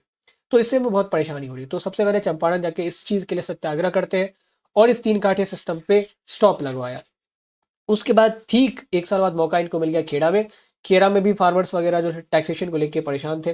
खेड़ा, चंपारण, अहमदाबाद को कैसे मैप में आप मार्क करेंगे, मैप के ऊपर वीडियो हमने बनाई है, उसको आप देख सकते हैं। तो इन्होंने 1918 में खेड़ा के फार्मर्स की लड़ाई लड़ी। बेसिकली इनकी डिमांड थी कि भाई, हमें थोड़ी सी रियायत चाहिए इसमें, टैक्सेस में। इस साल हमारी जो फसल होती नहीं हो पाई है, और अंत में जो है रिमेशन मिलता भी है, रियायत मिलता भी है। फिर 1918 में उसी साल अहमदाबाद में मिल वर्कर्स थे, वो प्रोटेस्ट कर रहे थे अगेंस्ट द वर्किंग कंडीशन और थोड़ा सा वेजेस में इंक्रीमेंट के बाद। तो उनके लिए भी लड़ते हैं, उनके लिए भी हंगर स्ट्राइक पे पहुंच जाते हैं, बैठ जाते हैं, और फिर इनकी भी जो डिमांड है वो स्वीकार होती है। तो धीरे धीरे इनकी जो तूती है वो बोलने लग जाती है। अभी भी पूरे इंडिया में इनकी पहचान नहीं हुई, बट रीजनल इलाकों में ये पता चलेगा कि कोई एक आदमी आया है जो सत्याग्रह वगैरह कर करके ब्रिटिशर्स को प्रेशराइज कर दे रहा है। यहाँ पे मिल ओनर्स को प्रेशराइज किया, खेड़ा में ब्रिटिश एडमिनिस्ट्रेशन को झुका दिया, चंपारण में फिर अगेन ब्रिटिश प्रशासन को झुका दिया। तो ये तो कुछ रीजनल सत्याग्रह हो गया। इसके बाद इनको मौका मिला एक पैन इंडिया सत्याग्रह करने का, और ये मौका अंग्रेजों ने खुद इनके झोली में लाके दे दिया। अंग्रेज क्या करते हैं, वर्ल्ड वॉर सेकंड में इंडियन बहुत सारे सोल्जर्स को लेके जाते हैं, और कांग्रेस के लीडर से कहा कि हम तुम्हारे सोल्जर्स को यूज कर रहे हैं। कांग्रेस के लीडर्स ने कहा कि नहीं जाने देंगे। तो कांग्रेस के लीडर से कहा कि ठीक है जाने दो, अगर हम लोग लड़ाई जीतते हैं, सारी सारी चीज़ें जब स्टेबल होंगी तो हम कुछ व्यवधान करेंगे डोमिनियन स्टेटस का, आप लोगों को कुछ पॉलिटिकल रिप्रेजेंटेशन देंगे, ठीक है। तो कहा ठीक है आप चलिए, और पंजाब के लोग थे, हरियाणा के लोग थे, उन्होंने देश के लिए कहा कि ठीक है अगर ये चीज़ें मिलने वाली है तो we are going to participate in the world war first. तो वर्ल्ड वॉर फर्स्ट में जब ये पार्टिसिपेट करते हैं, वर्ल्ड वॉर फर्स्ट खत्म हो गया। अब अंग्रेजों का जो है, अब इनका पसीना छूटने लगा कि भाई अब हमें इनको रियायत देनी पड़ेगी, डोमिनियन स्टेटस वगैरह देना पड़ेगा। इसके लिए कमेटी बनाएगी। सर सिडनी रॉलेट जो ज़माने के एक जुडिशियल ऑफिसर होते हुआ करते थे, उनके नेतृत्व में, उनकी अगुवाई में उस सिडनी रॉलेट ने कहा कि ऐसे ऐसे कानून पारित कर दो, पूरी तरीके से फ्रीडम ऑफ एक्सप्रेशन का हनन ही हो जाए इनका, ये ना कुछ बोल पाए और ना कुछ कर पाए। अगर हल्का सा भी इन पे शक हो तो इनको इनको अरेस्ट कर लिया जाए, इन पे बिना ट्रायल के जो है जेल में इनको डाल दिया जाए। तो ये रॉलेट एक्ट पारित हुआ। इसमें बेसिकली दो बहुत कड़े कानून थे। एक तो सेंसरशिप ऑफ प्रेस, कि कुछ भी छापेंगे आप प्रिंट मीडिया में तो आपको सेंसरशिप करानी पड़ेगी, आपको पहले एक बार अप्रूवल लेना पड़ेगा। और दूसरा डिटेंशन विदाउट ट्रायल, कि बिना ट्रायल के आपको डिटेन किया जा सकता है, अरेस्ट किया जा सकता है। आप खुद ही सोचें कि अभी के टाइम में ऐसे किसी पुलिस को आप पे शक हुआ और पुलिस आपको सीधे लॉकअप पे बंद कर देती है बिना कोई एफआईआर रजिस्टर किए, बिना आपकी दलील सुने हुए। तो ये रॉलेट एक्ट में पारित हुआ था। इम्पैक्ट ये हुआ कि खास करके जो नॉर्थ इंडिया के लोग थे वो बहुत ज़्यादा आक्रोशित हो गए। उसमें भी पंजाब के लोग, क्योंकि उन्होंने ज़्यादातर जो है उसमें से सर्विस दी थी इंडियन आर्मी के तौर पे, ब्रिटिश आर्मी के साथ वर्ल्ड वॉर फर्स्ट में, और उनको ये धोखा मिला था। गांधी जी ने बिना मौका गंवाए रॉलेट सत्याग्रह शुरू कर दिया। अब जो है वेस्ट इंडिया से इस सत्याग्रह का तूफान पंजाब पहुंचा, पंजाब में बहुत इंटेंस हो गया, लोगों ने इसको सीरियसली लिया और फिर मीटिंग्स पे मीटिंग्स हो रही थी। अल्टीमेटली एक मीटिंग होने वाली थी जालियांवाला बाग अमृतसर में। वहां पे एक जनरल डायर आता है और उसने हजारों लोगों को वहां पे भून के रख दिया। इस जालियांवाला बाग मैसाकर के बाद पूरे देश में जो है वॉयलेंस होने लग गया कि आखिर ये ऐसा कर कैसे सकते हैं। गांधी जी ने देखा कि अगर इस वॉयलेंस को नहीं रोका गया तो हम खुद में ही मार काट करके अंग्रेजों के सामने कमजोर पड़ जाएंगे। बेसिकली कमजोर ऐसे पड़ेंगे, अगर आप वायलेंस करते हो ना तो अंग्रेजों को एक बहाना मिल जाएगा आपके ऊपर ब्रुटैलिटी करके आपको सप्रेस करने का। और गांधी जी ये बहाना देना नहीं चाहते थे, इसीलिए उन्होंने रॉलेट सत्याग्रह को खत्म करने की ठान ली। और कहा भी जाता है कि गांधी जी ने वो नॉन वायलेंस वाले प्रिंसिपल पे कभी भी कॉम्प्रोमाइज नहीं किया। ये चीज आप नॉन कॉपरेशन मूवमेंट में भी देखेंगे। तो रॉलेट सत्याग्रह इस तरीके से एंड हुआ with the Jallianwala Bagh मैसाकर। But तब तक गांधी जी जो है एक nation wide fame, nation wide leader बन चुके थे। अब बात करते हैं नॉन कॉपरेशन मूवमेंट की। तो इसके मेजर दो काउजेस है, एक तो रॉलेट एक्ट जो कि तभी तक एक्टिव था, और दूसरा जालियांवाला बाग मैसाकर में आक्रोशित बहुत लोग थे। तो वो कुछ ऐसा करना चाहते थे जिससे ब्रिटिश गवर्नमेंट प्रेशराइज्ड हो। तो गांधी जी ने देखा कि उस टाइम में खिलाफत आंदोलन चल रहा था। उस समय खिलाफत उस्मानिया को हटा दिया था ब्रिटिशर्स ने, और इसको लेके इंडिया पाकिस्तान के जो मुसलमान थे वो प्रोटेस्ट कर रहे थे कि आप अगर ऑटोमन्स को हटाते हैं तो खिलाफत की पोजीशन आप कैसे हटा सकते हैं, किसी को तो आपको बहाल करना पड़ेगा, क्योंकि खिलाफत तो हमारे सिर्फ स्पिरिचुअल लीडर है, जो खलीफा हमारे कैलिफेट है। तो इस बात को लेकर इंडिया के मुसलमान खिलाफत मूवमेंट कर ही रहे थे। और ये शौकत जौहर वगैरह, जो रामपुर के नवाब वगैरह थे, जामिया के जो फाउंडर वगैरह, उन सबका उसमें बहुत बड़ा रोल है। तो खिलाफत मूवमेंट चल रहा था, उसी के साथ इन्होंने सोचा कि मर्ज कर देते हैं, नॉन कॉपरेशन मूवमेंट को शुरू कर देते हैं। 1 अगस्त 1920 को नॉन कॉपरेशन मूवमेंट खिलाफत मूवमेंट के साथ शुरू हुआ। इससे फायदा ये हुआ कि हिंदू और मुसलमान एक साथ लड़ रहे हैं, दोनों का दुश्मन एक है। रास्ते अलग अलग थे, पहले रास्ता भी एक कर दिया और दोनों का जो डेस्टिनेशन है वो भी एक है। अब क्या है इस नॉन कॉपरेशन मूवमेंट में, हो क्या रहा है, नाम से ही आपको समझ में आएगा, असहयोग आंदोलन। गांधी जी ने कहा कि आप जिस भी तरीके से अंग्रेजों का सहयोग करते हैं आपको वो नहीं करना है। तो सबसे पहले तो हम अंग्रेजों का सहयोग करते थे, उनके सामानों को लेके यूज करके वो बर्न किए गए, जला दिए गए। स्टूडेंट्स से स्कूल जाने से मना कर दिया, जो इंडियन लॉयर्स थे उन्होंने कोर्ट अटेंड करने से मना कर दिया। मिल वर्कर्स जो मजदूर वगैरह काम करते थे ब्रिटिश फैक्ट्रीज में, उन्होंने स्ट्राइक पे चले गए, वो काम करने से मना कर देते हैं। तो कहते हैं कि कुल 1 से 1.5 मिलियन वर्किंग डेज का जो है नुकसान झेलना पड़ा था इस पूरे नॉन कॉपरेशन मूवमेंट के दौरान, क्योंकि कोई काम ही नहीं कर रहा था। अवध के फार्मर्स ने टैक्स पे करने से मना कर दिया। आंध्रा के जो ट्राइबल्स थे उनको उनके ही जंगल में घुसने नहीं दिया जाता था, उन्होंने भी उन सारे फॉरेस्ट लॉज को ताक पे रख के जो है जम के डिसओबे किया। और इनका इम्पैक्ट ये हुआ कि ब्रिटिश राज पूरी तरीके से शेकन हो गया। कहा जाता है कि 1857 की क्रांति के बाद पूरी तरीके, जब पानी मांगने को ब्रिटिश ऑफिसर्स जो है तरस गए थे, उनको लगा था कि अभी शायद हमें आज़ादी देनी पड़ेगी। लेकिन उसी टाइम पे एक गलती हो जाती है। चौड़ा चौड़ी गोरखपुर में एक गांव है चौड़ी चौड़ा, वहां पे क्या हो जाता है, आक्रोश में आके एक भीड़ ने पुलिस चौकी को जला दिया। उसमें 20-22 लोग जो है वो सीधे तौर पे जल के मर जाते हैं। और इसके बाद ब्रिटिशर्स को अगेन एक बहाना मिल गया अपनी ब्रुटैलिटी एक्सरसाइज करने का, क्योंकि ऐसे तो कर नहीं सकते थे, क्योंकि ये प्रोटेस्ट नॉन वायलेंट चल रहा था। तो उसके बाद ब्रुटैलिटी इंट्रोड्यूस होती है एंड गांधी जी डिसाइडेड कि हम इस आंदोलन को यहीं पे ख़त्म करेंगे, क्योंकि अब ये आंदोलन हो गया हिंसक। इसको लेके बहुत सारे क्रिटिसिज्म भी झेलना पड़ता है, और इसके बाद राजनीति से बहुत दिनों तक दूर रहते हैं।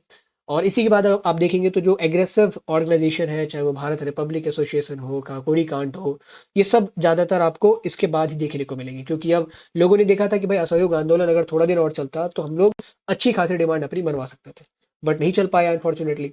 तो उसके बाद बहुत सारे ऐसे एग्रेसिव ऑर्गेनाइजेशन बने। कलकत्ता उनका हब हुआ करता था, पंजाब उनका हब हुआ करता था। उसमें राम प्रसाद बिस्मिल आते हैं, अशफाकुल्ला खान आते हैं, चंद्रशेखर आज़ाद आते हैं। तो ये जो है पूरा 1922 से लेके अगर आप देखें तो 2829 तक की कहानी है। 2829 के बाद वापस से गांधी जी पॉलिटिक्स विंटर करेंगे। किस टॉपिक से करेंगे वो भी देखेंगे अगले स्लाइड्स में। पहले जान लेते हैं कि गांधी जी की हमने पॉलिटिकल साइड देख ली, पॉलिटिकल एक्यूमेन देख लिया। अब गांधी जी को एक मास लीडर भी कहा जाता है। मास लीडर क्यों कहा जाता है? सबसे पहला कारण था उनका फिजिकल अपीयरेंस। वो एक फकीर की तरह दिखते थे और आम लोगों की तरह उनका पहनावा था। कांग्रेस के आप दूसरे लीडर्स को अगर देखेंगे तो एकदम बड़ा सूट पहना हुआ है, नेहरू जैकेट पहना हुआ है, ये है वो है, इतने बड़े बड़े बूट है, ठीक है। लेकिन गांधी जी बहुत सिंपल रहते थे। पहले ये भी इन चीज़ों को पहना करते थे, बट जब इंडिया आए और इनके जो मेंटोर थे गोपाल कृष्ण गोखले, ठीक है, ये भी आप एमसीक्यू के लिए याद रखेंगे। इस mentor was Gopal Krishna Gokhale. He belong to the moderate section of Congress. उन्होंने कहा कि तुम इंडिया एक बार ट्रैवल कर लो, उसके बाद तुम यहाँ के बारे में कुछ सोचना। तो जब उन्होंने ट्रैवल किया ही सॉ कि भाई यहाँ के लोग बहुत गरीब हैं, और अगर इतने ही गरीब है तो फिर मैं इस टाइप के कपड़े क्यों पहनता हूँ। तब तक वो पूरे शर्ट पैंट वाले आदमी थे। उसके बाद इन्होंने धोती खद्दर में सीमित कर लिया अपने आप को कि भाई एक धोती पहनेंगे, खद्दर पहनेंगे और ऊपर एक चादर लपेट लेंगे, चाहे ठंड हो चाहे गर्मी हो, हमें फ़र्क नहीं पड़ता है। और सोशल रिफॉर्म की तरफ फोकस किया, ऐसी चीज़ों को टच किया जिसको कोई टच नहीं करता था। कांग्रेस ज़्यादातर गांधी जी के आने से पहले पॉलिटिकल इश्यूज़ को देखती थी। इन्होंने सोशल इश्यूज़ पे काम करना शुरू किया। सबसे पहले देखा कि भाई जो अनटचेबिलिटी है, अस्पृश्यता, उसको हटाया जाए, छुआछूत हटाया जाए। इसको लेके काम किया, अवेयरनेस फैलाया। फिर सेल्फ रिलायंस को प्रमोट किया। ऐसा कहा जाता था कि जो मैनुअल लेबर करते हैं, जो लेबर मजदूर वगैरह हैं, उनको घृणा की नज़र से देखा जाता था, हीन नज़र से देखा जाता था। तो इन्होंने कहा कि यार, और उस ज़माने में टेक्नोलॉजी भी आ गई थी, तो जो टेक्निकल काम जितना ज़्यादा करता था वो उतना स्मार्ट माना जाता था, वो उतना बड़ा माना जाता था। तो गांधी जी ने उस टाइम में चरखे को इंट्रोड्यूस किया कि we are going to do this. और इससे क्या होगा, एक तो देसी टेक्सटाइल प्रोड्यूस कर पाएंगे खादी के, और दूसरा चरखा ऐसी चीज़ है जिसको चलाने के लिए कोई फॉर्मल एजुकेशन की आपको ज़रूरत नहीं पड़ती है। बहुत मिनिमल इन्वेस्टमेंट में भी इससे काम शुरू किया जा सकता है। और पार्ट टाइम भी इससे आप जो है टेक्सटाइल प्रोड्यूस कर सकते हो, सूत काट सकते हो। तो इससे महिलाएं जो है आत्मनिर्भर बननी शुरू हो गई। बहुत सारे ऐसे जो मजदूर थे जिनको जब उनसे काम लिए, क्योंकि मशीनों के आने के बाद से क्या होता है, अनएम्प्लॉयमेंट बढ़ गई थी। अब मशीनों ने इंसानों को रिप्लेस करना शुरू कर दिया था। और गांधी जी मशीनाइजेशन के अगेंस्ट नहीं थे, बट उस मशीनाइजेशन के अगेंस्ट थे जो जानबूझ के लेबर में कटौती करने के लिए की जाती थी, ठीक है। सो गांधी जी की जो विचारधारा है वो काफ़ी मुख्तलिफ है। अगर आप किसी भी कोई ब्लैक एंड वाइट पर्सनालिटी को देखोगे तो बहुत ग्रे में सोचते थे हमेशा। चाइल्ड मैरिज के खिलाफ बोलते हैं। तो इन तीनों को तो उन्होंने खुद इन तीनों के लिए प्रयास किए। और गांधी जी इतने फेमस हो गए कि इनके लिए र्यूमर्स बनने लग गया। भाई गांधी जी ऐसे हैं जिनसे ब्रिटिशर्स डरते हैं। वो एक ऐसा जादूगर है जो जब जाता है तो जो कलेक्टर है वो कांपने लग जाता है। और र्यूमर्स ऐसे ऐसे फैल रहे थे कि एक आदमी ने जुआ खेल रहा था और किसी ने उसको याद दिलाया कि गांधी जी ने जुआ खेलने से मना किया है। उसने बात काट दी तो पता चला कि अगले दिन उसका जो घर है वो जल जाता है, ठीक है। तो इस प्रकार के र्यूमर्स फैल रहे थे, and these rumours made Gandhi ji stronger personality. मतलब इनको एक पब्लिक प्रोजेक्शन में बहुत मदद मिली, पब्लिक पोर्ट्रायल इनका बहुत अच्छे से हो पाया। जिसको आज के ज़माने में आप लोग ब्रांडिंग कहते हैं ना, वो गांधी जी की हो रही थी उस टाइम में, ये र्यूमर्स के कारण। कोई सोशल मीडिया वगैरह नहीं था। अब बात कर लेते हैं, गांधी जी बहुत दिनों तक पॉलिटिक्स से दूर रहे। हालांकि इस बीच बहुत सारे इवेंट हुए, साइमन कमीशन हुआ, बारडोली सत्याग्रह हुआ। उन सब में इनकी इनडायरेक्ट जो है सपोर्ट थी, डायरेक्ट सपोर्ट नहीं थी, क्योंकि इनका जो काम था तब तक सोशल रिफॉर्म तक इन्होंने अपने आप को सीमित कर लिया था। बट इनको वापस से राजनीति में आने का मौका मिलता है 1930s में। हुआ क्या था, साइमन कमीशन एक लाया गया। 1919 में एक एक्ट आया था, इंडियन काउंसिल एक्ट ऑफ 1919। तो उसके रिव्यू के लिए साइमन कमीशन लाया गया। साइमन कमीशन मतलब साइमन हेड कर रहे थे, जॉन साइमन। और उनकी एक कमेटी थी, उस कमेटी में कोई भी इंडियन नहीं था। और उस कमेटी का काम क्या था कि 1919 के जो एक्ट है, क्या वो कारगर रहे हैं या नहीं रहे। अगर नहीं रहे तो उस हिसाब से आगे के हमें रणनीति को फॉर्मुलेट करके बताओ।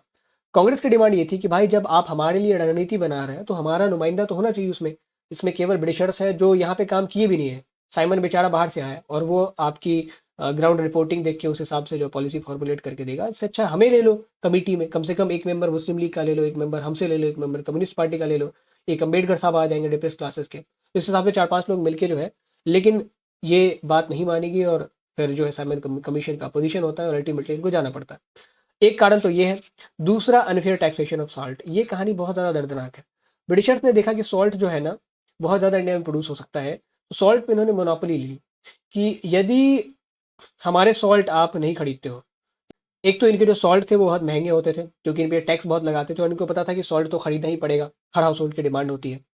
और अगर कोई हाउस होल्ड चाहे कि हम लोग डोमेस्टिकली अपने घरों के आसपास जो कोस्टल इलाके के निकट रहते थे, वो अगर चाहे कि हम लोग खुद से ही सॉल्ट प्रोडक्शन कर पाए, तो वो बैंड था, प्रोहिबिटेड था। अगर कोई house hold, domestic house hold salt production में पकड़ा जाता था तो उनको फाइन किया जाता था और उनको पनिशमेंट मिलती थी। तो गांधी जी ने कहा कि ये एक ऐसी चीज़ है जो ना करोड़ों हाउस होल्ड को जोड़ देगी, ये एक हाउस होल्ड की प्रॉब्लम है, और इसको लेके ये सॉल्ट सत्याग्रह शुरू करते हैं, जो बाद में सिविल डिसोबीडियंस मूवमेंट की शक्ल ले लेता।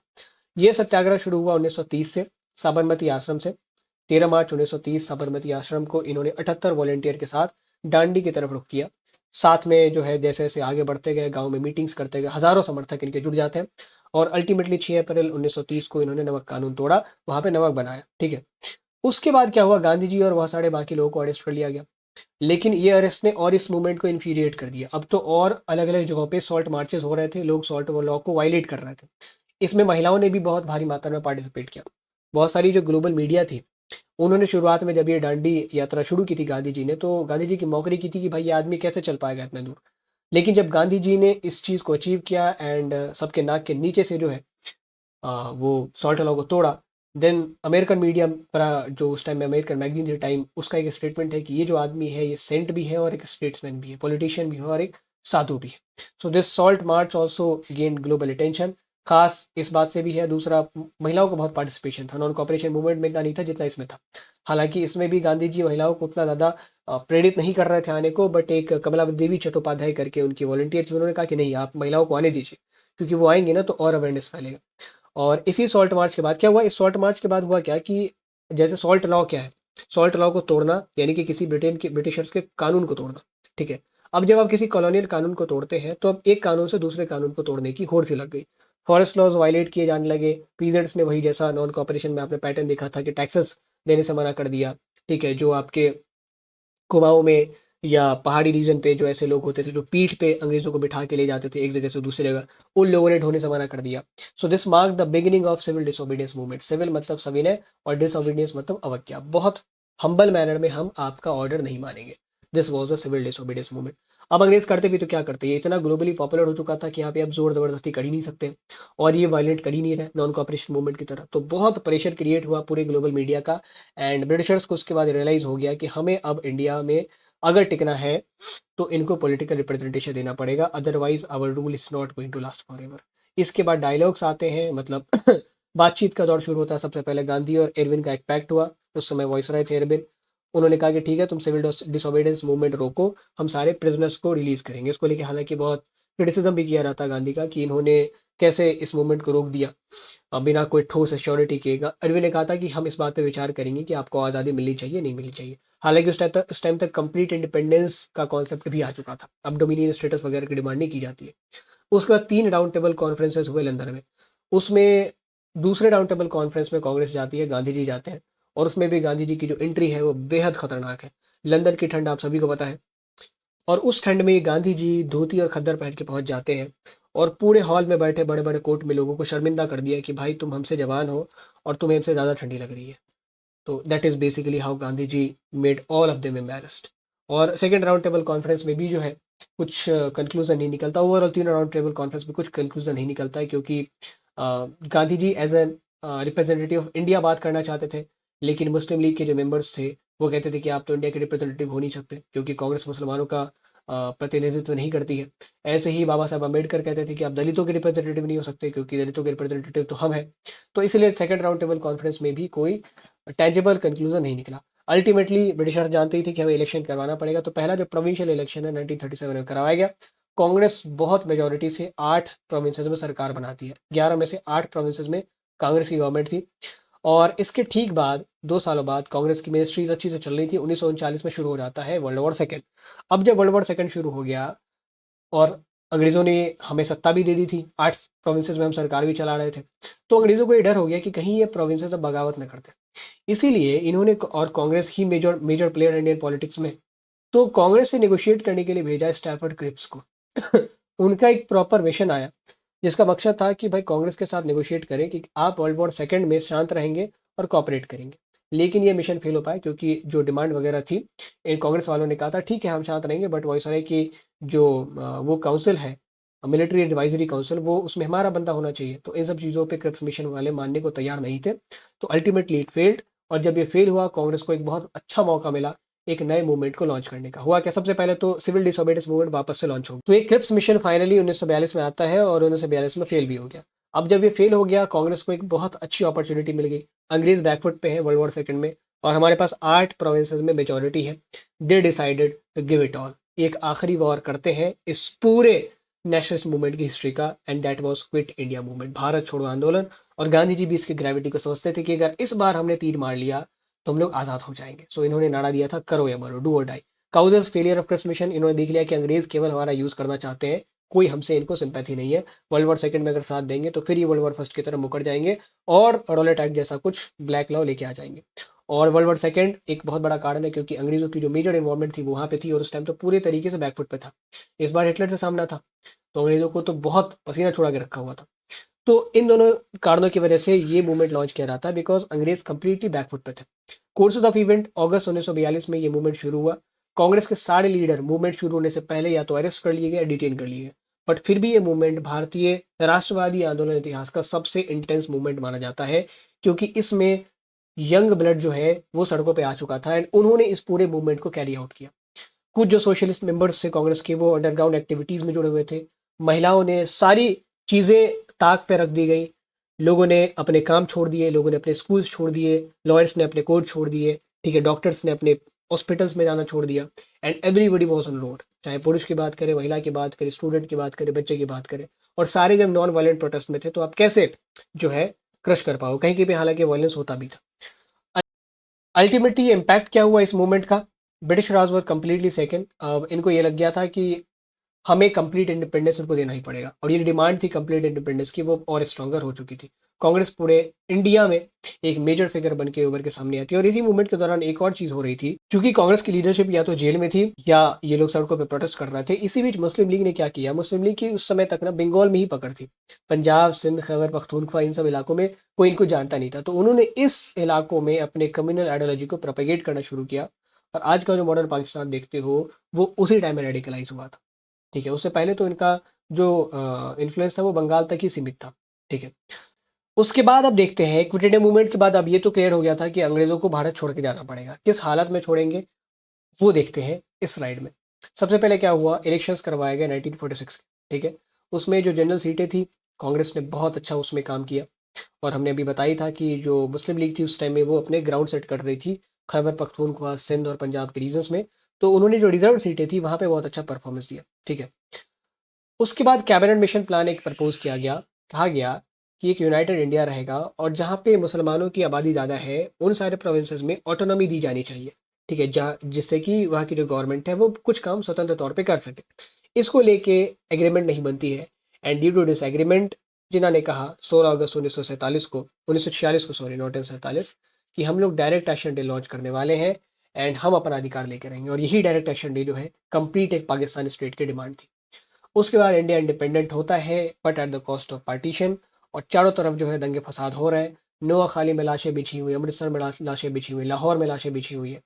और गांधी जी के बारे में कहा जाता है कि उन्होंने इंडिपेंडेंस के बाद ही was living his finest hour, इसलिए क्योंकि जो सबसे प्रिय काम था उनका, भाईचारे का संदेश पहुंचाना, ब्रदरहुड का संदेश पहुंचाना, वो ये कर रहे थे। लोगों को मीडिएट करते थे। जहाँ पे हिंदुओं के साथ जाती होती थी वहाँ पे उनको समझाते थे, जहाँ पे मुसलमानों के साथ जाती होती थी वहाँ पे जाके इनको समझाते थे। ये 70-75 साल का आदमी ये काम कर रहा है, कैन यू इमेजिन। और उस टाइम में जब कोई फ्लाइट वगैरह नहीं होते थे, सोशल मीडिया वगैरह नहीं थे। So this was Gandhi ji for you ladies and gentleman. अब गांधी जी के बारे में जो भी सोर्सेज हमारे पास हैं गांधी जी और नेशनलिस्ट मूवमेंट के बारे में जानने के लिए, उनको एक बार एनालाइज कर लेते हैं। तो सबसे पहला जो सोर्स है दैट इज़ पब्लिक स्पीच। जैसे उन्होंने जो स्पीच लिखी है या जर्नल पब्लिश किए हैं उनसे हमें पता चलता है। बट इनसे हमें लिमिटेड चीज़ें पता चलती है, क्योंकि बहुत लोग अपने पब्लिक पब्लिक फोरम में अपनी पर्सनल चीज़ों को जाहिर नहीं करते, अपने इमोशंस को छुपाते हैं।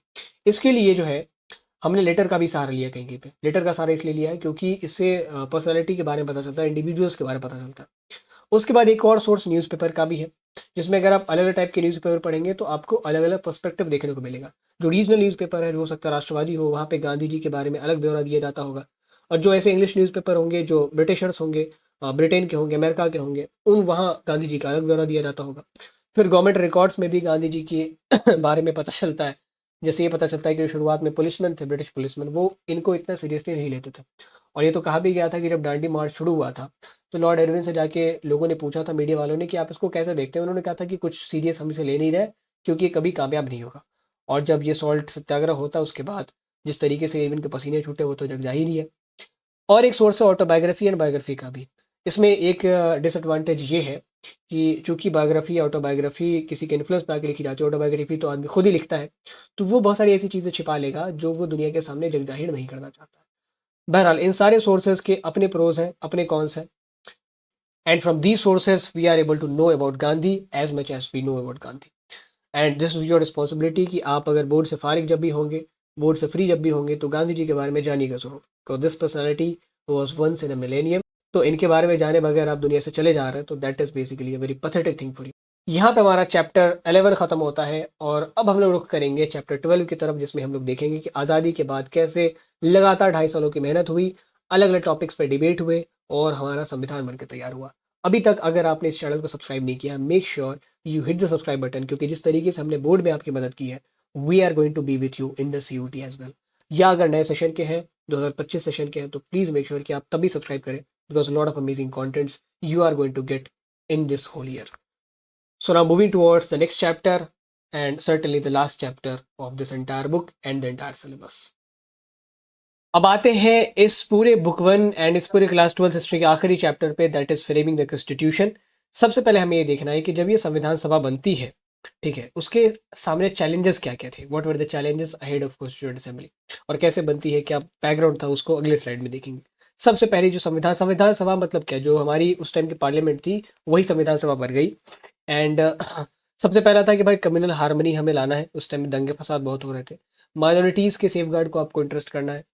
प्रिंसली स्टेट को मर्ज करवाना है, क्योंकि वो अगर इंडिपेंडेंट रहेंगे तो इंटरनल थ्रेट हो जाएगा। डिप्रेस्ड क्लासेस को आपको अपलिफ्ट करना है, डेमोक्रेसी इंश्योर करनी है, और संविधान बनाना है। That was basically the prime focus. और एक्सटर्नल कुछ चैलेंजेस जो थे वो थे बॉर्डर सिक्योरिटी। लगातार लड़ाइयाँ हो रही थी पाकिस्तान ने, तो जैसे हम आज़ाद होते हैं तभी से लड़ाई उन्होंने शुरू कर दी है।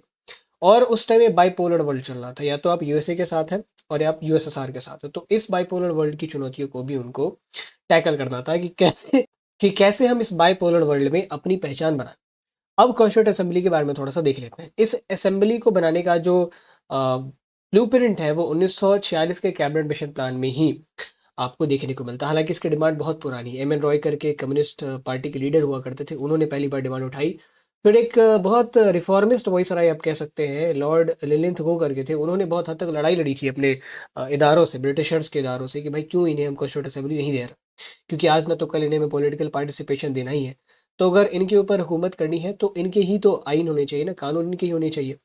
सो इस तरीके से एस्टैब्लिशमेंट अगर फॉर्मली मानी जाए तो कैबिनेट मिशन प्लान में इस चीज़ का प्रोविजन था कि हम लोग एक असेंबली बना के देंगे। And it was officially formed in November 1946।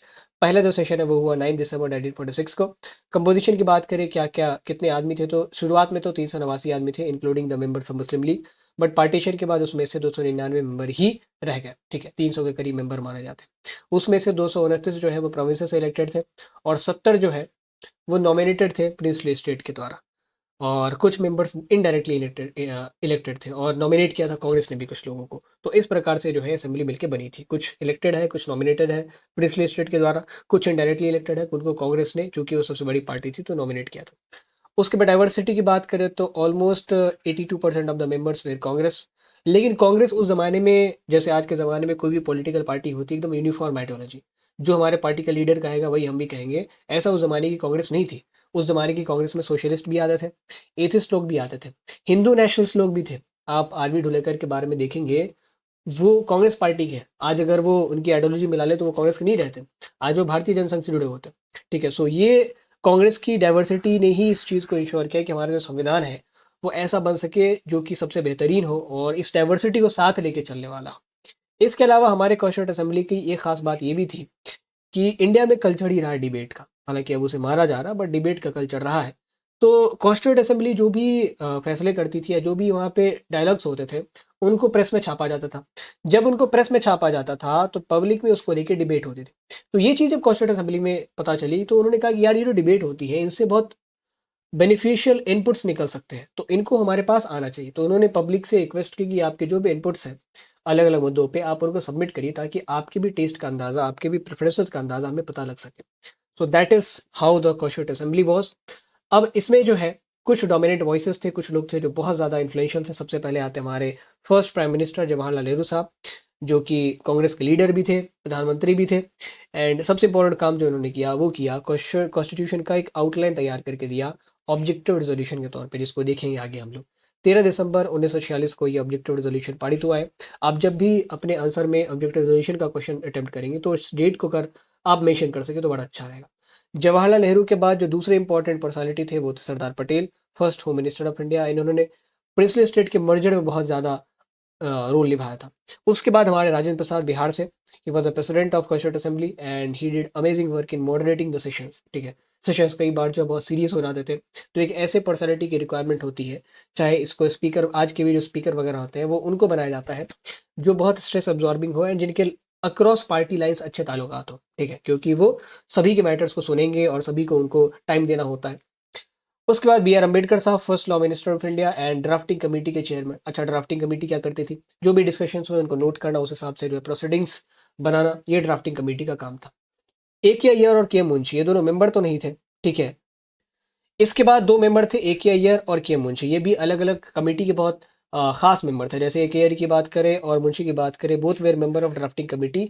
इसके अलावा ये और भी डिस्कशन पैनल का हिस्सा रहे, जैसे माइनॉरिटी के ऊपर बात उठाई, प्रोक्लेमेशन ऑफ इमरजेंसी के ऊपर बात हुई तो वहाँ पे इन्होंने अपना इनपुट दिया, फंडामेंटल राइट्स के ऊपर अपना इनपुट दिया।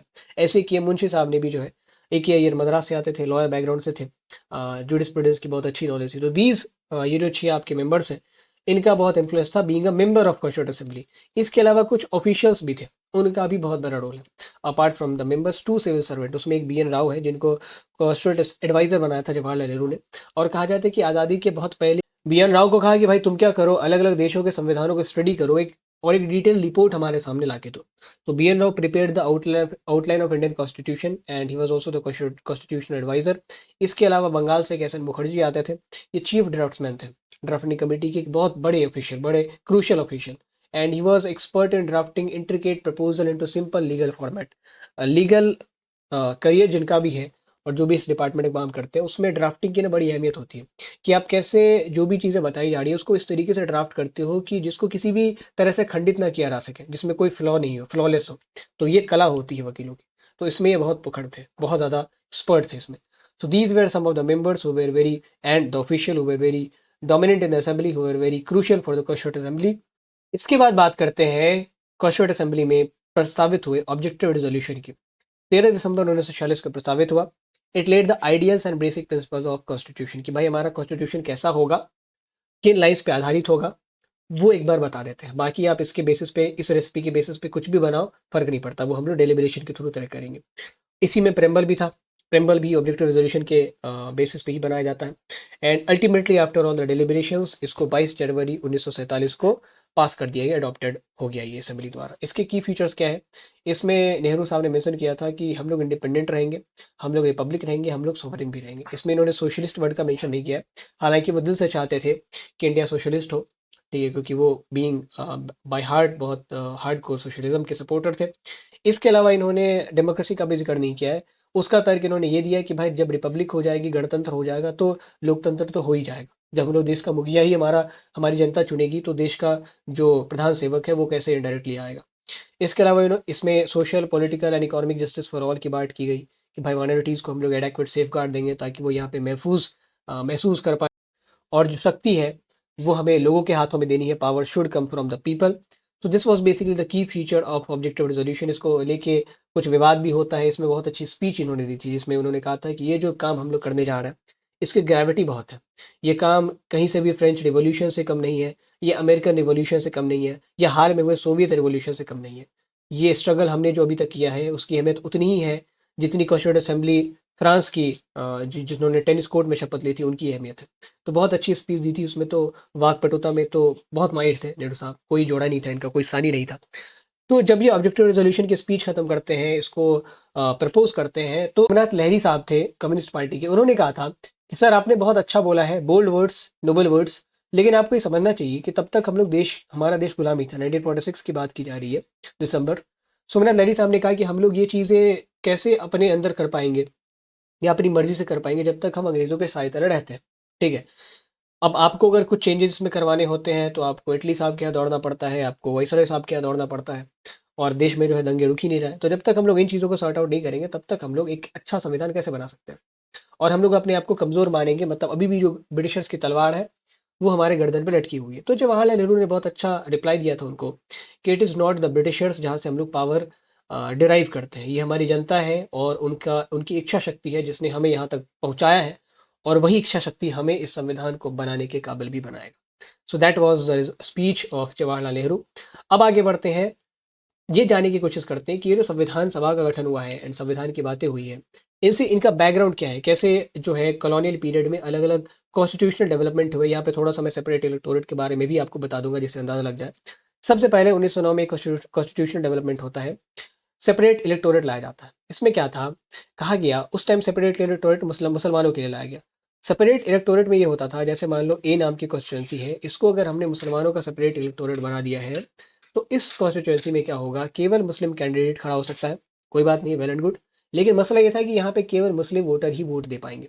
तो इवन तो यहाँ पे अगर नॉन मुस्लिम वोटर्स की आबादी है, फिर भी वो अपने नुमाइंदे को नहीं चुन सकते हैं।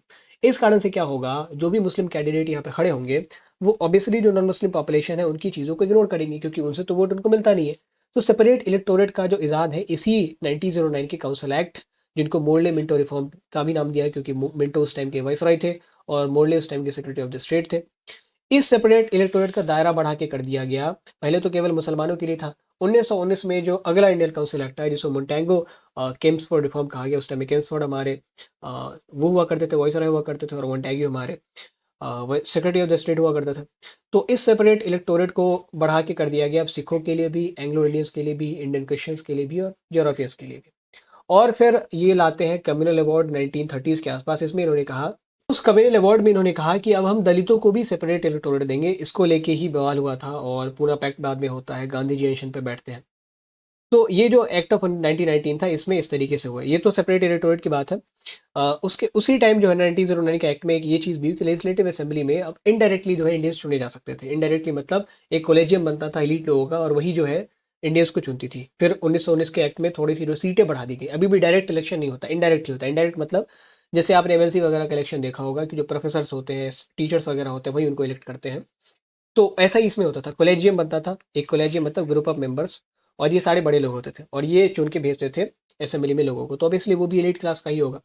1935 में पहली बार डायरेक्ट इलेक्शन का प्रोविजन हुआ और इसीलिए हम देखते हैं कि 1937 में प्रोविंशियल इलेक्शन पहले हुए जिसमें कांग्रेस ने 11 में से 8 प्रोविंसेस में सरकार बना ली। तो ये कुछ कॉन्स्टिट्यूशनल डेवलपमेंट है जो 1909 से लेके 1935 तक हुए थे। इसके बाद हमने देखा ही कैसे जो है अंग्रेज उसके बाद मजबूर हो जाते हैं। कांग्रेस इतना ज़्यादा आगे बढ़ गई थी एंड फिर वर्ल्ड वॉर सेकेंड होता है जिसके बाद अंग्रेज पूरी तरीके से जो है घुटनों पे आ जाते हैं and they had to leave the country. Cabinet mission plan launch किया जाता है। सो इस तरीके से जो है कॉन्स्टिट्यूंट असेंबली को एम्पावर किया गया, इसकी स्टैब्लिशमेंट हुई। ये पूरा प्रोसेस हमने देखा। पहले शुरुआत में इनडायरेक्ट इलेक्शंस होते थे, फिर धीरे धीरे डायरेक्ट होने शुरू हुए 1937 के बाद। फिर 1946 में डायरेक्ट इलेक्शंस हुए और उसके बाद उन्हीं मेंबर्स को जो है कॉन्स्टिट्यूंट असेंबली में भेज दिया गया। ठीक है, कोई सेपरेट इलेक्शन कॉन्स्टिट्यूंट असेंबली के लिए नहीं हुआ था। अब बात आती है डिबेट्स की। अलग अलग मुद्दों पे डिबेट हुए। सेपरेट इलेक्टोरेट का डिबेट बहुत ज़्यादा अहम है, उसके बाद नेशनल लैंग्वेज का डिबेट बहुत अहम है, और उसके बाद फेडरल स्टेट का जो डिबेट था, क्या पावर डिस्ट्रीब्यूशन कैसे होगा, वो बहुत अहम है। सेपरेट इलेक्टोरेट का कॉन्सेप्ट हमने समझ लिया है। ठीक है, सेपरेट इलेक्टोरेट ये माना गया था कि हमने इसको ख़त्म कर दिया, क्योंकि पार्टीशन का एक बहुत बड़ा कारण सेपरेट इलेक्टोरेट को ही माना जाता था।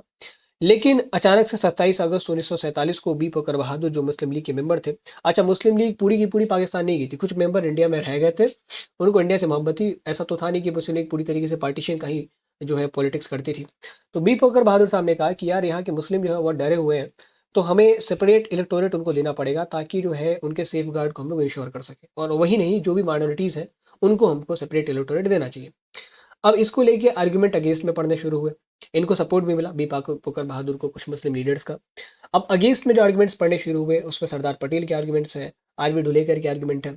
जवाहरलाल नेहरू हालांकि इन सब चीज़ों पे ज़्यादा नहीं बोलते थे। बी.आर. अम्बेडकर ने तो खुल के कह दिया था कि हम किसी तरीके से सेपरेट इलेक्टोरेट के पक्ष में नहीं है, क्योंकि उसने ही देखा था ना, जब आप चैप्टर 14 पढ़ते हैं, हालांकि आपके सिलेबस में तो है नहीं, तो आपको पता चलता है कि सेपरेट इलेक्टोरेट का कितना बड़ा रोल है इस पूरे कम्युनिज्म के भावना को फैलाने में और पार्टीशन के बीज बोने में। तो आरवी डुलेकर और सरदार पटेल वगैरह कहते थे कि separate electorate was the main reason behind the partition, और ये एक जहर था जिसने हमारे पॉलिटिक्स में खत्म घुस के हमें ख़त्म कर दिया। गोविंद वल्लभ पंत कहते थे कि बी पकर बहादुर और मुस्लिम पॉपुलेशन अगर ये सोच रही है कि उसको सेपरेट इलेक्टोरेट अगर देते हैं तो वो अपलिफ्ट होंगे, तो अपलिफ्ट नहीं होंगे, वो बिल्कुल मेन स्ट्रीम मीडिया से, मेन स्ट्रीम पॉपुलेशन से आइसोलेट हो जाएंगे, इससे नुकसान उनका ज़्यादा है। और कंक्लूजन ये हुआ अल्टीमेटली कि बाद में फिर डिलिबरेशंस हुए। बेगम एजाज रसूल एक थी, इनका बहुत बड़ा रोल है, मुस्लिम लीग की ही मेंबर थी, इन्होंने अगुवाई की, और बाद में फिर जो मुस्लिम लीडर्स थे वो अल्टीमेटली 1947 के एंड तक आते आते जो है मान गए थे, नवंबर 1947 के एंड तक आते आते मान गए थे कि हमें इस डिमांड को अब छोड़ देना चाहिए, this demand is not worthy of being demanded और बीइंग आस्क्ड। तो यहाँ तक हमारी सेपरेट इलेक्टोरेट की कहानी रही। उसके बाद हम लोग माइनॉरिटीज़ के राइट्स के बारे में बात कर रहे थे। माइनॉरिटीज़ मतलब, अब यहाँ पे माइनॉरिटीज़ को लोग अलग अलग तरीके से देखते थे। ट्राइबल्स कहते थे कि हम भी माइनॉरिटीज़ हैं, दलित कहते थे कि हम भी माइनॉरिटीज़ हैं, महिलाएं कहते थे कि हम भी माइनॉरिटीज़ हैं। एनजी रंगा ने कहा कि आखिर माइनॉरिटीज़ कौन है। एनजी रंगा ने बड़ा इंटरेस्टिंग सा डेफिनेशन दिया माइनॉरिटीज़ का। एनजी रंगा एक सोशलिस्ट थे, आंध्रा से आते थे शायद, आई थिंक। तो उन्होंने कहा कि यहाँ की माइनॉरिटी पता है कौन है? यहाँ की माइनॉरिटी यहाँ की गरीब आवाम है, जिनके पास खाने को पैसा नहीं है, जिनको डेली जो है वो साहूकारों की लात खानी पड़ती है, जो मालगुजारी करके जीवन बिताते हैं। वो इसलिए माइनॉरिटीज़ है, इसलिए नहीं क्योंकि उनकी तादाद कम है, तादाद तो बहुत ज़्यादा है, ऐसे लोगों की तादाद ज़्यादा है, लेकिन वो माइनॉरिटीज़ इसलिए है क्योंकि उनका रिप्रेजेंटेशन यहाँ पे नहीं है, जहाँ पे उनके हिस्से की बात की जानी है।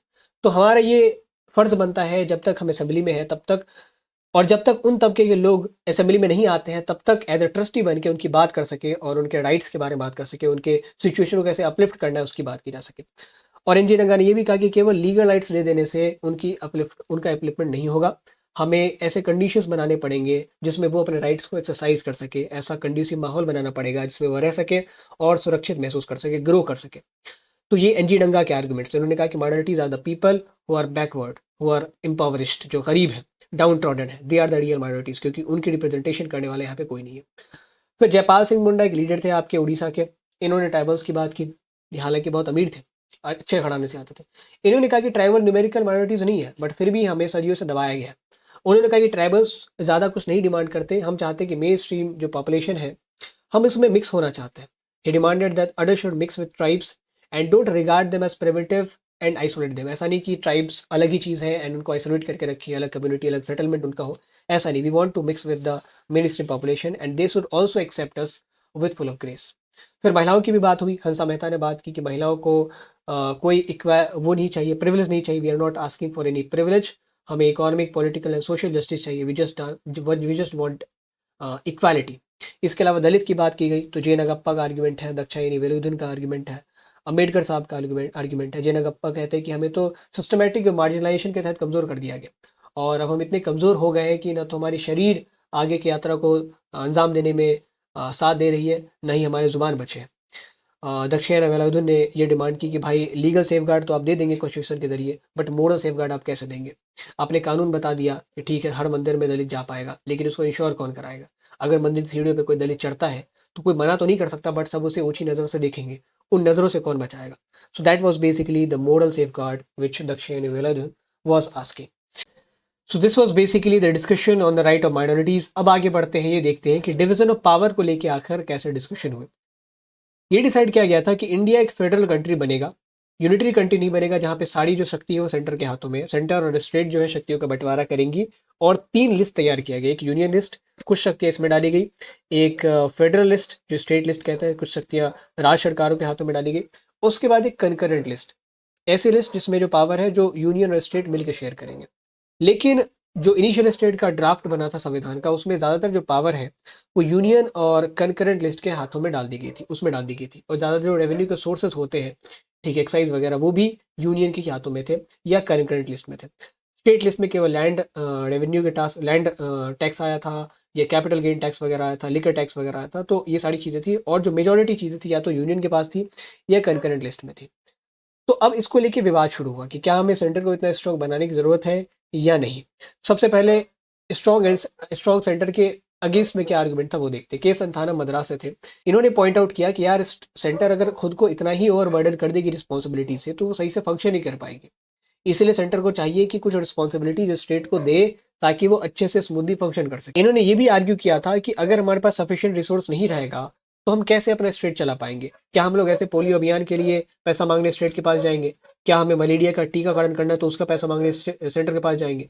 तो स्टेट को एक सफिशिएंट सोर्स ऑफ रेवेन्यू देना पड़ेगा और इन रिस्पॉन्सिबिलिटीज को थोड़ा सा डेलीगेट करना पड़ेगा स्टेट की तरफ, तभी सेंटर अच्छे से फंक्शन कर पाएगी। तो ये के संथानम साहब का आर्ग्यूमेंट था। लेकिन स्ट्रॉन्ग सेंटर के फेवर में बहुत बड़े बड़े लोग थे। जवाहरलाल नेहरू, अंबेडकर, गोपाल स्वामी अय्यानगर, बालकृष्ण शर्मा, ये सब स्ट्रॉन्ग सेंटर के फेवर में थे। क्यों? क्योंकि उनको पता था कि अभी जो सिचुएशन है, पहली सिचुएशन है कि भाई हमें कम्युनल हार्मनी रिस्टोर करनी है, हमें कंट्री को डिफेंड करना है, एक्सटर्नल थ्रेट है, और इकोनॉमिक प्लानिंग करनी है। ये सब विदाउट अ स्ट्रॉन्ग सेंटर नहीं पॉसिबल है। तो इसीलिए बी आर अम्बेडकर भी इस मामले पे बहुत मुखर थे कि हमें एक स्ट्रॉन्ग सेंटर की रिक्वायरमेंट है। और अल्टीमेटली होता भी है कि सेंटर को बहुत ज़्यादा मजबूत बनाया गया, जो कि उस समय नीड ऑफ आवर भी था। तो ये जो है हमारा फेडरल पावर के डिवीजन के ऊपर का डिस्कशन है। इसमें भी आप ऐसे हेडिंग्स बना के अपने पॉइंट्स लिख सकते हैं। Argument against the strong centre, argument for the strong centre, क्या नीड थी, and what were decided and what was concluded. तो कंक्लूडेड यही था कि यूनियन जो है वो बहुत पावरफुल बनाया गया, सेंटर बहुत पावरफुल बनाया गया। अब बात आती है नेशनल लैंग्वेज की। नेशनल लैंग्वेज जो है इसको लेके भी अलग अलग ओपिनियन थे। सबसे पहले बात करते हैं 1930s के टाइम में, जब गांधी जी थे। तो गांधी जी ने सोचा था कि जब देश आज़ाद होगा तो हिंदुस्तानी को हम लोग एक नेशनल लैंग्वेज बनाएंगे, क्योंकि हिंदुस्तानी जो थी उस टाइम की, उसमें हिंदी और उर्दू के एलिमेंट्स से एक हारमोनी का भी भाव जाता था, और हिंदुस्तानी को बहुत सारे लोग समझ जाते थे। तो उनका मानना था कि नेशनल लैंग्वेज ऐसी होनी चाहिए जिसको बहुत लोग समझते हो, majority of the people could understand it. ठीक है, लेकिन होता क्या है, जब ये कम्युनल पॉलिटिक्स शुरू हुई कांग्रेस और मुस्लिम लीग की, खास करके मुस्लिम लीग की, तो उन्होंने उर्दू में पर्शियन वर्ड्स डालने शुरू किए और संस्कृत वर्ड हटाए। ऐसे हिंदी में संस्कृत वर्ड डाले गए, जो रेडिकल हिंदू संगठन थे उनके द्वारा, और जो पर्शियन वर्ड थे हिंदुस्तानी के वो छीले गए। तो हिंदुस्तानी अब दो लैंग्वेज में बट गई। ठीक है, पहले उर्दू और हिंदी का कोई इतना अपना खुद का वजूद नहीं था, ये दोनों हिंदुस्तानी में ही आते थे। बट उसके बाद ये दोनों सेपरेटली बन गए और इन दोनों लैंग्वेज को किसी न किसी रिलीजन से एसोसिएट कर दिया गया। तो कुछ तबका जो था कांग्रेस की लीडरशिप का, वो तो हिंदुस्तानी को नकार ही चुका था। वो कहता था कि भाई हिंदी को नेशनल लैंग्वेज बना दो। आरवी ढोलेकर साहब इसमें बहुत वोकल थे, यूपी से आते थे, रेड प्रोविंस से। उन्होंने कहा था, उन्होंने तो झगड़ा करवा दिए थे असेंबली में। वो कहते कि यहाँ पे जो मेंबर्स हैं जो हिंदी नहीं बोल पाते हैं, हिंदी नहीं समझते, उनको तो यहाँ पे बैठना ही नहीं चाहिए। They are not worthy to be set in the to sit in this constituent assembly, क्योंकि उनको अगर देश की लैंग्वेज ही नहीं पता। तो उसको लेकर बहुत बवाल हुआ। ठीक है, राजेंद्र प्रसाद आते हैं, नेहरू साहब आते हैं, पटेल आते हैं, तब जाके जो है चीज़ें ठीक हुई। और हिंदी को लेके जो आर्ग्यूमेंट्स अगेंस्ट में दिए जा रहे थे, क्यों अपोजिशन हो रही थी हिंदी की, वो समझ लेते हैं। खासकर साउथ इंडिया के जो कुछ लीडर्स थे, जैसे श्रीमती जी दुर्गाबाई और भी अदर लीडर, तो उन्होंने कहा था कि ऐसा नहीं कि हमें हिंदी से कोई आपत्ति है। हमने साउथ इंडिया में जब गांधी जी थे जीवित, तो साउथ इंडिया में प्रॉपर कैंपेन किया था हिंदी के अवेयरनेस को लेके, बट इसको उतना अच्छा रिस्पॉन्स नहीं मिला। और ये हमने कोई मैच्योर लोगों में नहीं कराया था, स्कूल के लोगों बच्चों में करवाया था। जब वही नहीं सीखना चाह रहे तो अब मैच्योर को कैसे सिखाएंगे। सो श्रीमती जी दुर्गाबाई ने कहा कि हिंदुस्तानी एक अच्छी लैंग्वेज है, बट अगर हम इसे नेशनल लैंग्वेज के तौर पे करें तो we would be losing our composite culture. South India को आप कंप्लीटली आइसोलेट कर देंगे, और इसको जब एक्सेप्टेंस नहीं मिलेगी तो फिर वो अपने आप को आइसोलेटेड सेक्लूडेड मानेंगे। और बहुत सारे लीडर्स इस बात से भी नाराज है साउथ इंडिया के कि अगर हिंदुस्तानी या हिंदी जो है, चूंकि हिंदुस्तानी उस टाइम तक गॉन हो चुकी थी, पिक्चर में नहीं थी, हिंदी को ही लोग कह रहे थे कि नेशनल लैंग्वेज बनाते हैं। तो साउथ इंडिया के लीडर्स ने कहा कि अगर हिंदी नेशनल लैंग्वेज बनता है तो it will be a kind of imposition on us, ये हमारे लिए एक इम्पोजिशन हो जाएगा। तो कंक्लूजन ये निकला कि हमारा कोई नेशनल लैंग्वेज नहीं होगा। हाँ, हिंदी ऑफिशियल लैंग्वेज ज़रूर होगी। इसके साथ राज्यों को ये छूट है, आने वाले 15 सालों तक वो इंग्लिश को as a national language, sorry official language Hindi के साथ यूज़ कर सकती है, बट इंग्लिश को वो धीरे धीरे कोशिश करे अपने किसी राज्य के रीजनल लैंग्वेज के साथ रिप्लेस करने को। तो आइडियल ये था कि हिंदी के साथ कोई रीजनल लैंग्वेज जो है वो हर स्टेट की ऑफिशियल लैंग्वेज होगी, जो कि अभी तक कभी पटल पे नहीं आ पाया। So state were allowed to add one regional language as their official language, which didn't happen. I think South India के स्टेट्स में हुआ, उसके अलावा कहीं नहीं हुआ। So this was the discussion over national language. और अगर आपसे कोई पूछे कि अभी इंडिया की नेशनल लैंग्वेज कौन है, तो कोई भी नहीं है। हिंदी हमारी राजभाषा है, और इंग्लिश भी अभी राजभाषा ही है। अभी भी जो ऑफिशियल लैंग्वेज है हिंदी, इंग्लिश उसमें आता है। So that's is basically the constituent assembly, किस तरीके से डिबेट्स में लैंग्वेज के ऊपर, फेडरल सिस्टम के ऊपर, माइनॉरिटीज़ के राइट्स के ऊपर, और सेपरेट इलेक्टोरेट के ऊपर। अब कुछ फीचर्स जान लेते हैं इंडियन कॉन्स्टिट्यूशन का, ऐसे ही फॉर द फैक्ट, और अगर आप आंसर मेंशन कर सके तो अच्छा होगा। Indian constitution is the largest constitution in the world. ये एमसीक्यू के लिए बहुत इंपॉर्टेंट है। 2 साल 11 महीने 18 दिन लगे थे, एग्जैक्ट टाइमिंग। 64 लाख रुपया पूरा खर्च हुआ था। और जो सबसे इंपॉर्टेंट चीज़ है that is the 6 fundamental rights, ये आपसे एमसीक्यू के तौर पे पूछ सकते हैं। राइट टू इक्वालिटी 14 से 18 आर्टिकल के बीच, राइट टू फ्रीडम 1922 आर्टिकल के बीच, राइट अगेंस्ट एक्सप्लॉइटेशन 23 से 24 आर्टिकल के बीच, right to freedom of religion 25 से 28 आर्टिकल के बीच, कल्चरल एंड एजुकेशनल राइट्स 29 से 30 आर्टिकल के बीच, कॉन्स्टिट्यूशन रेमेडी का जो एक्ट है दैट इज 32 के बीच, ये बहुत इंपॉर्टेंट है। And the Indian constitution embodies a positive concept of secularism, उन्होंने कहा कि हम लोग ऐसा सेकुलरिज्म नहीं करेंगे कि हमें धर्म से मतलब ही नहीं है। We will respect the religion and सारे रिलीजन को प्रोटेक्ट करेंगे। We will not let them be कि जैसा उनको होना हो, ठीक है। We will interfere whenever required. So this is basically the Indian constitution and किस तरीके से इसे फॉर्म किया गया। होप कि आपने इस चैप्टर को अच्छे से समझ लिया होगा एंड होप कि आपने पूरे सिलेबस को अच्छे से समझ लिया होगा। अगर आपने अभी तक बुक 2 एंड बुक 1 नहीं देखा, मेक श्योर आप उसे देखें। डिस्क्रिप्शन बॉक्स में उसका लिंक दे दिया गया है। अगर आपको इसके शॉर्ट नोट्स चाहिए, डाउनलोड द ऐप, वहाँ पे फ्री मटेरियल सेक्शन में जाके BL निंजा फोल्डर बना हुआ है, BL निंजा नोट्स के फोल्डर में जाकर आपको ये सारे जो PDF है वो मिल जाएंगे, चाहे वो शॉर्ट नोट्स हो, चाहे वो इंपॉर्टेंट क्वेश्चन की PDF हो, चाहे वो मैप की PDF हो, इमेज की PDF हो, सारी चीज़ें वहाँ पे अपलोडेड है। And make sure you hit the subscribe button, क्योंकि सब्सक्राइब करने से आपका ही फायदा होने वाला है। We are going to put a lot of work in the CUT as well, जैसा हमने बोर्ड्स में किया है। एंड we will be there with you in the CUT as well. Thank you for watching. All the best for exam. And please let me know in the chat comment box exam के बाद किस तरीके से आपकी इन videos ने बदली। Thank you.